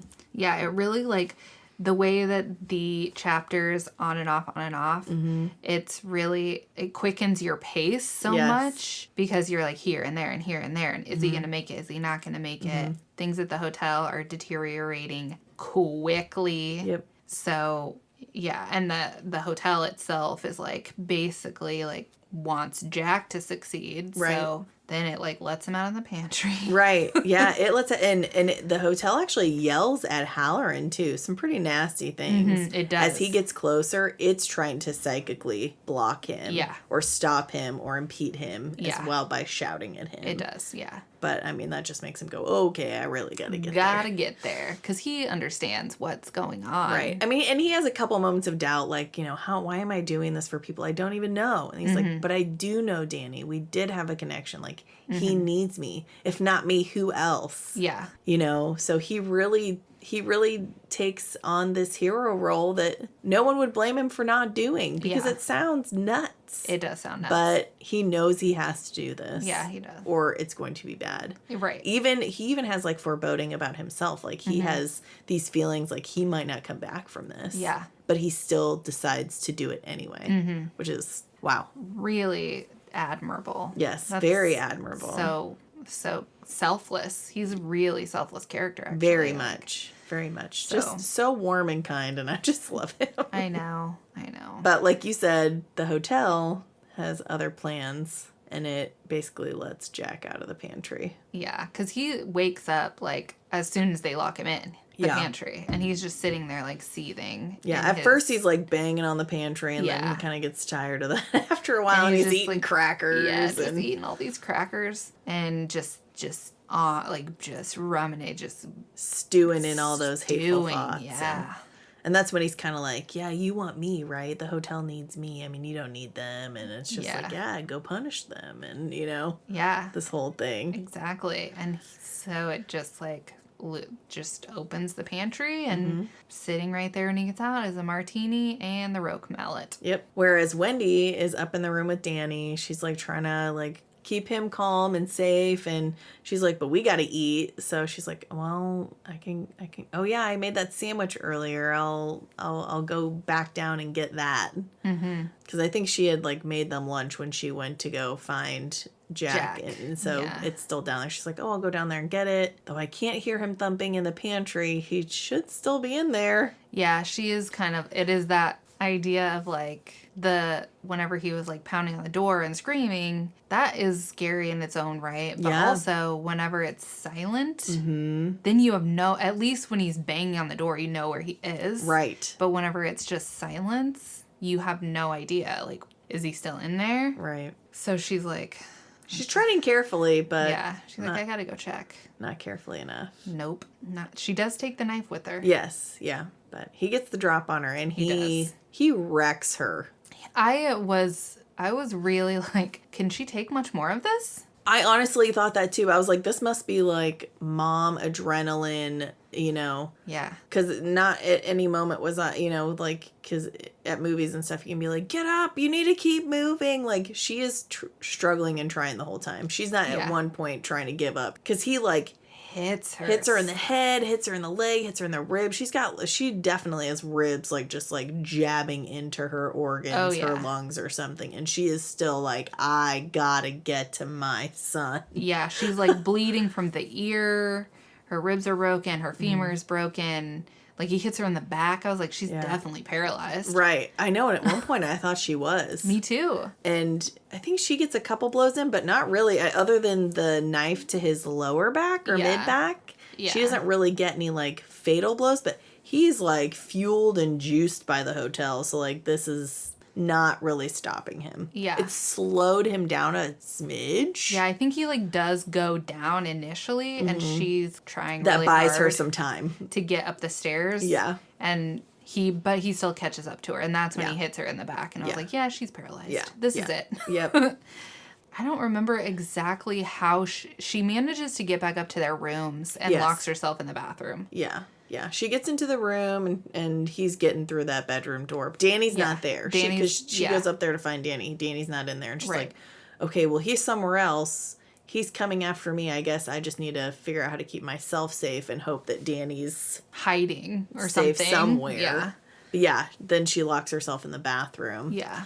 And he starts to break in even there. He breaks through the bedroom door. He breaks through the bathroom door. Yeah. And she's just totally wrecked, but... She is. Does she get a mirror piece or something and try and like kind of... And she's like cut... Oh no, she gets razor blades. Yeah. Okay. Sorry, that was a gross noise, but it just... The razor blades on the fingers? Oh my God. That was... Oh. I can't do that was rough. That was rough for me as well. I mean, like, you felt her desperation and, like, her doing it to him, but then, when it would, like, catch her own, I'm like, oh! Yeah. I can't take... Because you feel it. I mean, like... You do feel it. Oof. Ooh. Yeah. And, but she's fighting the good fight, trying to get him off, and then that's when they hear the buzzing of a... Snowmobile. Yeah. And Jack runs to figure out what that is. And, like, so Wendy kind of gets, like, a momentary reprieve. Yeah. And she basically... From this onslaught. Yeah. She basically, like, falls face first onto the bed. Yeah. And, like, passes out. Yeah, for, like, a short bit. A short while, yeah. Understandably so. Yeah. And this is when Halloran is getting to the grounds. Mm-hmm. And then he's attacked by the hedge animals. Mm-hmm. But he manages to, like, get away from them. See, at one point, I thought they had gotten him. I thought they were going to fully stop him. And I was like, if he did all of this to get stopped by a hedge animal, I'm done with it. I'm ripping this book in done with it. Yeah. But luckily, he manages to get away from them. And yes. He gets into the lobby, and Jack is there waiting for him. I know. He doesn't even, like, he's trying to be cautious, but, like, he also doesn't know what he's running into. And he's running out of danger. So he didn't get to, like, enter cautiously. Right. Or at least as cautiously as I'm sure he would have liked to. Yeah. And Jack just wallops him right in the head with the mallet. Yep. He hits him twice. He hits him once, like, in the head and once in the face and breaks his teeth. Yeah, breaks his jaw and, like, oof, the teeth. Yeah. Just the idea of, like, his whole jaw, like, getting... And then, like, later they talk about, like, how swollen it is. And, oof. Yeah, it sucks so bad. But, so he's, like, down. Right. And Jack forgets about Wendy. Right. And is going for Danny. Right. He's like, where's the kid? Yep.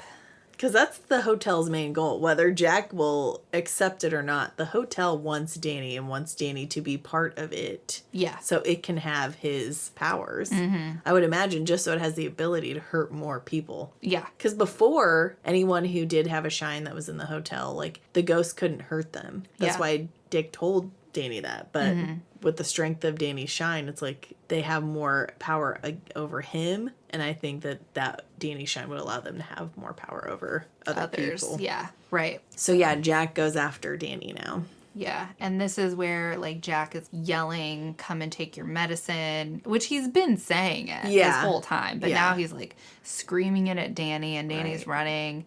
Jack's swinging this mallet around, bashing the walls. Right. Which at one point earlier in the story, we do learn that that's what Jack's dad would say. Yeah. Because he was also an alcoholic. And really abusive and to his mom. And he was physically abusive to the kids and the mom. Yeah. But Jack's mom was like, she didn't fight for them. She was just like, they kind of described her as just like a shell of a woman. So she didn't try and protect her children or herself. Mm-hmm. Obviously, I think he resents her for that. Yeah. But so he's using these words that instilled fear in him as a kid against his own. And he's like hitting it always talks about how the roque mallet's like hitting the silk walls of the hotel hallway and stuff like that. But I can't remember. I think Danny just starts like kind of trying to get through to him. Mm-hmm. He's just like, I know you're not my dad. Yeah. And he's trying to, and then he has a moment with, I think it's right before Jack finds him. He has a moment with Tony. Mm-hmm. Yeah. Which we find out Tony is... Danny's full name is Daniel Anthony Torrance. Yeah. So Tony is... Future Danny. Future Danny, or like a piece of himself inside, however you want to think of it, that has been sending these messages to him. Yeah. So. And he says to remember what he's forgotten. Yeah. So meaning what Jack's forgotten. Right. So there's something that Jack's forgotten that Danny's trying to figure out. Yeah. Danny's like trying to get to the attic maybe or get it, somewhere safe, but he's kind of stopped. So then he's like face to face with Jack, quote unquote. Yeah. But he's basically like, you're not my dad. Like, I know this, and then Jack comes through. Mm-hmm. And that moment was, I wouldn't say it's like a redemptive moment necessarily, but like I do think it's nice for Danny to have had a last moment with his dad where it was his dad. Yeah. He was like, you need to run. I love you. Go. Yeah. And then Jack was fully overtaken. Yeah. And it's kind of a sick scene too, because then the hotel possessed, or the hotel possession, basically the hotel is in him now, and he's like, okay, no need for masks, and he starts like slamming his own face with the roque mallet, and his face is like just red and bloody, and like it just talks about like how deformed it is, and he's like, okay, here's my true face. Yeah. Let's do this, and starts coming after Danny. Yeah. And I don't know what makes him run. I think he realizes it at the same time Danny does. Yeah. The boiler. Yeah. Because I think Danny kind of taunts him with it a little bit. He's like, there's something that my daddy forgot, so he forgot and you forgot. Yeah. You know? It's like, this place is going to blow. Yeah. And so Jack runs to the basement because he's like, no, we can't let this happen. Right. And then Wendy finds Halloran and she's trying to like wake him up. And then Danny comes into the lobby as well. And so the three of them are together. Hobbling out. And Danny manages to run back to their room and get them some like clothes and stuff. Yes. Yeah. And they get out just as Jack manages to pull the lever on the boiler, but it's too late. Right. He thinks like, I got it just in time. Victory. No, you sure did not. And then it explodes. Yep.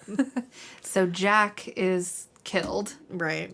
In the explosion, but Halloran and Danny and Wendy all get out. Yeah. And they get on the snowmobile that Halloran rode up, and they go down to Sidewinder. The hedge animals kind of try to stop them, but then they lose their steam as the hotel burns. Right. Now there is an interesting moment where Halloran gets to the shed because he needs to get some blankets, even though they have clothes. Like, it's not warm enough. Right. And it's a long ride on a snowmobile to Sidewinder. And Wendy's like in her nightgown. Right. She's like basically naked almost. Right. I think that Danny got her like some boots and stuff, but that's not going to be enough. Right.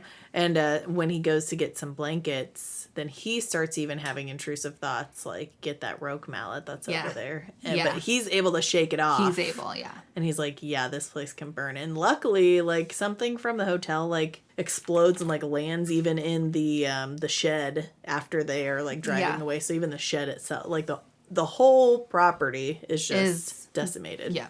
By this explosion. Yep. So they get down the mountain, and the guy who rented the snowmobile to Halloran, I think they go there. Because he did say, like, he's like, if you do get that kid out of there, because he had a bit of a shine, I think. And his wife. Yeah, he was like, if you do get that kid out of there, you send them, or you guys come to my house, my wife will have soup ready, or something sweet. Yeah, so that is how that part ends. And I don't think this is necessarily an epilogue, but it's like the last chapter we flash forward. Yeah. It's the following summer. Yeah. And Wendy and Danny are in Maine. Mm-hmm. They're at this restaurant. Danny is fishing off the dock, and Halloran is the cook there. Yeah. I don't know what their life is like outside of this, but it's like, it seems like they went there to visit him. Specifically, yeah. And he like set aside, like he already asked like for a room for them, like well before they even came. Like, so like we said earlier, like this is their little, they've all kind of trauma bonded. Yeah. So. And I think they're there because Wendy does get like $40,000 of insurance money because of Jack's death. Right. And they're there, I think, looking at a house. Yeah, because Al Shockley, of all people, is like working his ways to like get Wendy a job. Right. Which, when Jack was still Jack, he did have a moment, which was like another one of those, like, if he had just done it, then things would have been okay kind of thing. Like, at least for Wendy and Danny. He had this thought of like, I could just let the boiler blow and Wendy and Danny would have time to get out, and she can collect the insurance money and everything will be fine. Yeah. But then the hotel's like, you don't want to do that. Yeah. And he doesn't. And Danny even like wakes up from a nap thinking, says like that they narrowly just escaped like a horrible fate or something like that. So I thought that was kind of cool. But yeah, so there's some like life insurance, which is good. If you have a spouse and you have a home and you have, especially if you have a kid, like you should have some life insurance so that one of you isn't like completely up a creek with debt and payments that they can't take care of. It's not just, the payment of burying someone, but also them being financially okay to support themselves and take care of the things that you guys have bought together. Yeah. With the idea of two incomes that are now one. Right. Yeah. And also make a will. Yes. Just make a will. If you own anything. Yeah. I don't have a will, but we do have life bank insurance. Account. If you have a bank account, make a will. Because if something happens to you. Right. Or at least make a beneficiary. Because, if you don't have beneficiaries, then it goes to like probate or something. It does go to probate. Very complicated and awful. So probate is long and painful for everyone. It's not quick. It's not just, it goes to probate, the judge looks at it, blah, blah, blah. Like, it's, some people have their shit in probate for upwards of 10 years. Right. So avoid probate by making a will. Yeah. It's super simple. Like, it doesn't have to be a crazy, wild document. It just, you know, you can find an attorney for cheap, write your will. Right. It's notarized. Bing, bang, boom. Right. That's it. Yep. So, I mean, just do it. Just do it. So, and that's The Shining. Yeah. Yeah, I guess we didn't say, but, like, they visit Haller and they have kind of, like, a nice, like, kind of talking things through, kind of healing moment. But, yeah, they're all just going to kind of hopefully move on with their lives. And be okay. Yeah. Despite the horrors that they have endured. And the loss. Yeah. So. But that's it. Yay. Hooray. We have a blurb on the film here from 1980. I have not seen it. I've only seen bits and pieces of it, but it was released in 1980. It was produced and directed by Stanley Kubrick, but co-written, the screenplay was co-written with a woman named Diane Johnson. I don't want to talk too much about it just because I think we're going to do we watch movies about it and discuss like the differences and stuff like that. But I have heard and read that King had mixed feelings at first. You know, he kind of praised the aesthetic of the film, but as time went on, his distaste for the adaptation grew. He had some criticisms to do with the lack of character development for both Jack and Wendy. And I've seen, and just in things that I know, like loosely about the film, Kubrick really did divert from the original text and made it his own thing, you know? So, and I've seen behind the scenes stories of Kubrick just like as a director, and apparently he like emotionally tortured the actress, Shelley Duvall, who played Wendy, to like get her in the quote unquote right mindset for like scenes in the film. So, I mean, that's just an awful way to be as a director. It really is. Yeah. If she's not a good enough actress to be whatever she needs to be for the scene, like cast someone else. Like, don't be a sadistic turd bag and like torture the poor woman, which I'm certain Shelley Duvall could have done a great job. Yeah. And also, like, if she was in that heightened of terror, it's like, was she able to be this strong because Wendy, like, that we see in the book? Like, I don't know, but... Yeah, because, I mean, Jack is terrorizing Wendy, and she is afraid, but she's also got that part of her that's like, I have to keep fighting this, I have to fight this because of Danny. Right. So it's not just her being terrified. Right. It's her, like, fighting with Jack. Right. So I'm really excited for us to watch that and be able to compare, because like I said, I haven't sat down and watched it all the way through. I just know bits and pieces. So. Yeah. There is a mini series that was released in 1997 by ABC, and I found that like King seemed to like that better, though I believe it still took its own like artistic liberties, but it's said to be more faithful to the book. So I can see how I really sympathize with old Steve on his feelings, because I know, like, if I wrote something and it was adapted to the screen and the director just like took a left and wasn't like, I feel like in that, if I was ever in that situation, I would have to be like, I would have to be one of the screenwriters. I would have to be an EP, like everything. I would need so much creative control that it almost wouldn't be worth it for a studio to do, because I would be like, no. Right. No. I kind of wonder how the deal went, because it all has to do with who owns the rights to what and like what parts of it, and like if King made a deal, like I don't know what the deal was, but obviously he didn't get to have as much creative input. Yeah. And that's just crazy to me, but maybe he was told things that didn't actually come to fruition, or he just was like, sweet, movie money. Like, I don't know, but... And it's also, like, because this was made in 1980, so many things that had been adapted to film from books at that point were written by people who were already dead. Yeah. So this is probably one of the early instances of the author being alive and there to react to the work that was made. Yeah. So he didn't have the hindsight that we kind of have, right? Yeah. We've seen time and time again adaptations that aren't faithful to the source material and how much it suffers for it. So hindsight is obviously 2020. Yeah. So now we're in a situation where I think a lot of authors who are finding their works adapted are making sure that in the negotiation process, they're like, hey, I'm part of this. I am going to be in one of, like, the boss's seats here. Yeah. I'm not, these are my characters. Right. And I'm not, championing for this to be Right. done correctly. Yeah, which I hope is, especially for things like on the horizon. Yeah. Right. When going into maybe like the new Harry Potter series or the ACOTAR series. You know? It's questionable, but you know, how much are they going to go to the mat for their characters and their story? I don't know if this is a random bit of news. I don't know if you've heard about it, but the Grishaverse, the, Shadow and Bone. Shadow and Bone, that Netflix canceled that. Oh, did it? And so they won't be getting any more Shadow and Bone. They won't be getting any, I say they, like the fans. Yeah. Won't be getting any more, or any Six of Crows, like spin-off or anything. Like, and people are upset. But, because the actors are so well chosen, but it was also its own thing. It wasn't true to the books, but the author, Leigh Bardugo, intended it to be that way. Such an odd situation, like, what, you know, but I guess it was just like a way for her to play with what ifs or something. But yeah, that's not the place. That didn't work out.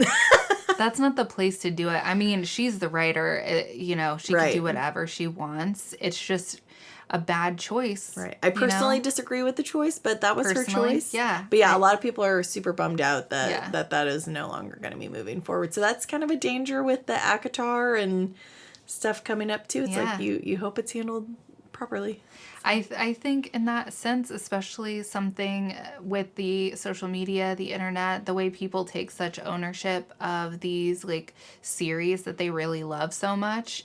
I think as a writer, if you are going to take that to the screen, that all comes into play. Like the reason you're going along with an adaptation should be for the people who love your books and have supported you. Yeah. Because at that point, you've written the story. There's nothing else for you to tell. Right. On that particular story. So you're adapting it for the fans. Mm-hmm. That's what you should be doing. Mm-hmm. And so you should have in mind what they're going to be looking for. Right. So Leigh Bardugo making the choice to do it the way she did it as maybe a part of her own, like, wish fulfillment, alternate endings, whatever. Right. And I don't know if that was her intention. I just know that she had made a statement that it was like, this isn't, it's not the same, but that's because this is kind of a separate universe type thing, or I don't know. Which doesn't make any sense. It's still called Shadow and Bone. Right. It still has the same characters and the same general, like, beginning. I mean, I'm glad that a lot of the book fans were, like, super thrilled about it enough to be devastated that it's gone. Yeah. Me personally, after I watched the first season and realized that some things were different, I was no longer interested. I only watched a handful of episodes. I thought everything looked amazing. Yeah, like, the actors did an incredible job. The actors were awesome. I just, when I realized that they were doing the Shadow and Bone timeline at the same time as the Six of Crows timeline, I was like, I don't like this. I think that bummed me out. This deserved its own, and this deserved its own. Right. Agreed. So I didn't love it. Right. So I stopped watching it and didn't ever go back, which is a bummer because I really liked who played Alina. Mm-hmm. And I thought that Ben Barnes really did the Darkling well. Yes. I wish they would have called him the Darkling and not whatever name they gave him. I didn't remember that they didn't call him that. I don't like it whenever they change. Like he's the villain, call him the Darkling. Right. That's like what he's called. Or like in Game of Thrones, they don't call the big, like, evil force in the world of A Song of Ice and Fire. They're called the Others. Mm-hmm. But in the show, they don't call them that. They just call them all, like, White Walkers. Which, in the books, I think the term White Walker is used maybe once. But generally, they call those beings, they're kind of like ice zombies. Yeah. They call them whites. Oh. Like WIGHT. Yeah. And then those are like pawns used by the others. Interesting. Which is kind of like a... even more overarching bad guy. It's kind of like an unknown, nobody really knows, like, that makes it more myth. ominous and kind of cool. It is, it's like a very nebulous kind of idea. Yeah. And that turns out to be real, but most people just think is like old wives' tales. But they're like the others. And the others do not show up in the show at all. Yeah. Which that was like the first irk. Yeah. Was just repetitively people saying the term White Walker. And I'm like, that's used like twice. Right. We generally, these are the whites or the others. Right. But whatever. You're like, stop itching my brain the wrong way. Yeah. It was or scratching my brain the wrong way, I guess. the first irk of many. Right. So. Right. So I'm sure we'll have plenty of irks to share when we watch the film and or the miniseries. So yeah. But my final thoughts. I really enjoyed this book. I really liked the different POVs. I thought it was very cool and emotionally effective to see the story like unfold from their different perspectives and emotional responses. I've already gushed like throughout just like how much I like Wendy and just like all the character development and interaction and struggle. It just, I think a lot of people just think of this as a horror book, you know, especially like the movie. If it doesn't have the same character development, then that to me is like the main focus. The horror is just like an added little thrill. Yeah. But really these characters and their interactions is like the heart of it. Mm-hmm. So, I really liked it. I loved the way that King wrote. As we said earlier, there were some like spots where he kind of throws like a curveball, like word, phrase, sentence, action, like in there at you that you're like, ew, that I didn't need that. That was too much. Yeah. That was just a little too much. Or there were some like laggy spots or something. But overall, I think it's a super well written book. I really enjoyed reading it. So for me, it would be a 4 out of 5 stars. And I think in the past, like I've maybe like, well, but I gave this book this or that. I'm trying to maybe switch it a little and just think of the books as like an individual entity and out of 5 how I feel about it, because it's also a different type of book than maybe some of the others that we've read. Yeah. So I try and tell my brain, okay, don't compare it to that though. Just as a book, what is the quality level? And I feel like although there were like a couple things I didn't vibe with or like were laggy or whatever, it's a really well written book and should be a favorite. It's earned that spot to me, and it's actually made me want to read more Stephen King. He's a very accomplished writer and loved for a good reason. So yeah. I liked it. I agree. I think obviously Stephen King is a very prolific. I mean, the man writes 1,000 words every goddamn day of his life. So he must still do that because he's still coming out with books. Oh, he's published so many books. It's very strange, but not strange. It's awesome. Yeah. Way to go, Steve. Right. But I mean, if he writes 1,000 words a day, that's a whole book.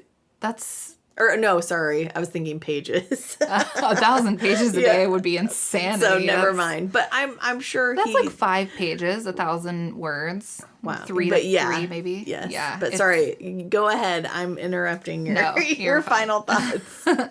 I really struggled scoring this. I think, listen, the 5-star dichotomy of scoring books, it just does not work for me. Because it's just, whenever I think about, I know that, like, exactly what you just said, trying not to compare it to books. I think in my brain, whenever I think about it, I'm like, well, I liked this book a ton. This is one of my favorites, and I gave it this.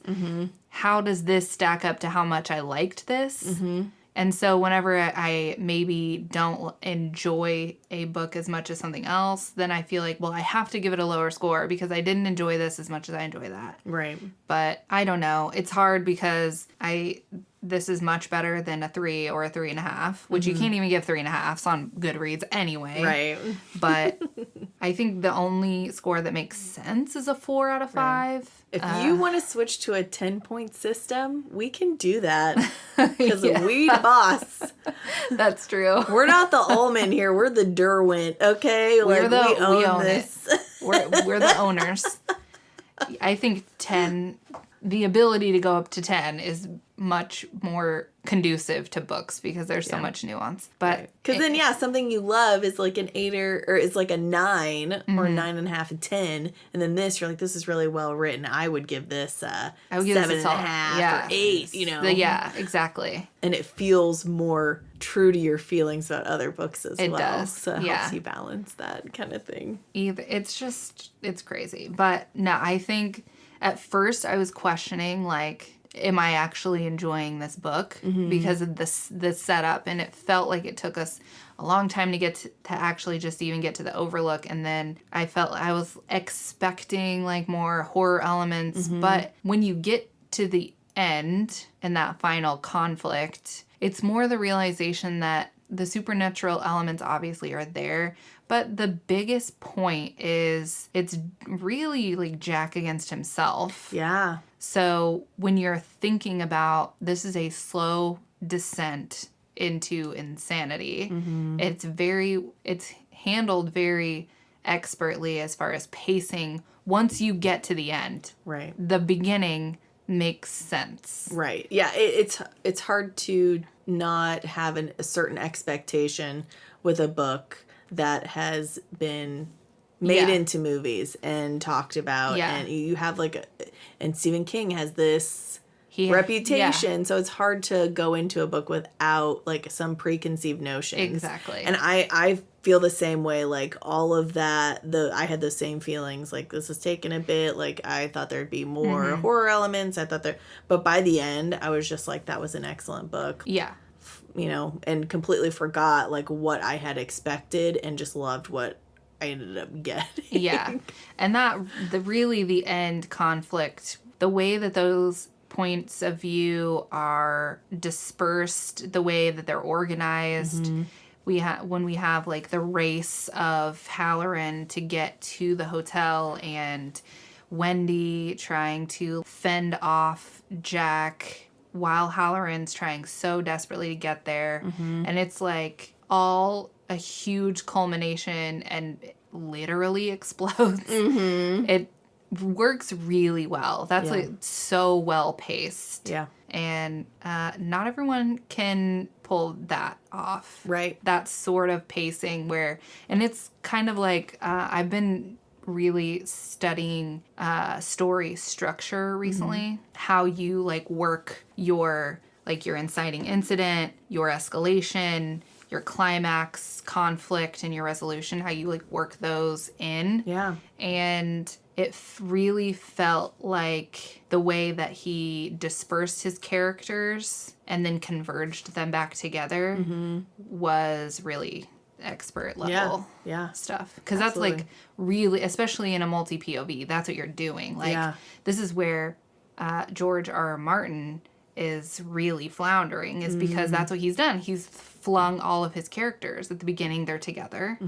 And he has flung them all apart. Yeah. So that they're doing all of these different things, and now he's at the point where he's got to bring them back together for the convergence, and he cannot. Right. He can't figure out how to do that. Right. They've called it the Myronese knot, because one of his characters is in a city called Marine, and he can't figure out how to get her out of here so she can be here with everyone else, because she has to be. Yeah. So they've called it the knot. Nice. Because he can't untie it. Yeah. That's kind of like writing yourself into a corner. Like, which King really, it's like he had 3 characters in one place. Mentally, they were all in 3 different. Right. But still, it's like for getting Halloran back. Yeah. But yeah, I can see where that would be a very big struggle.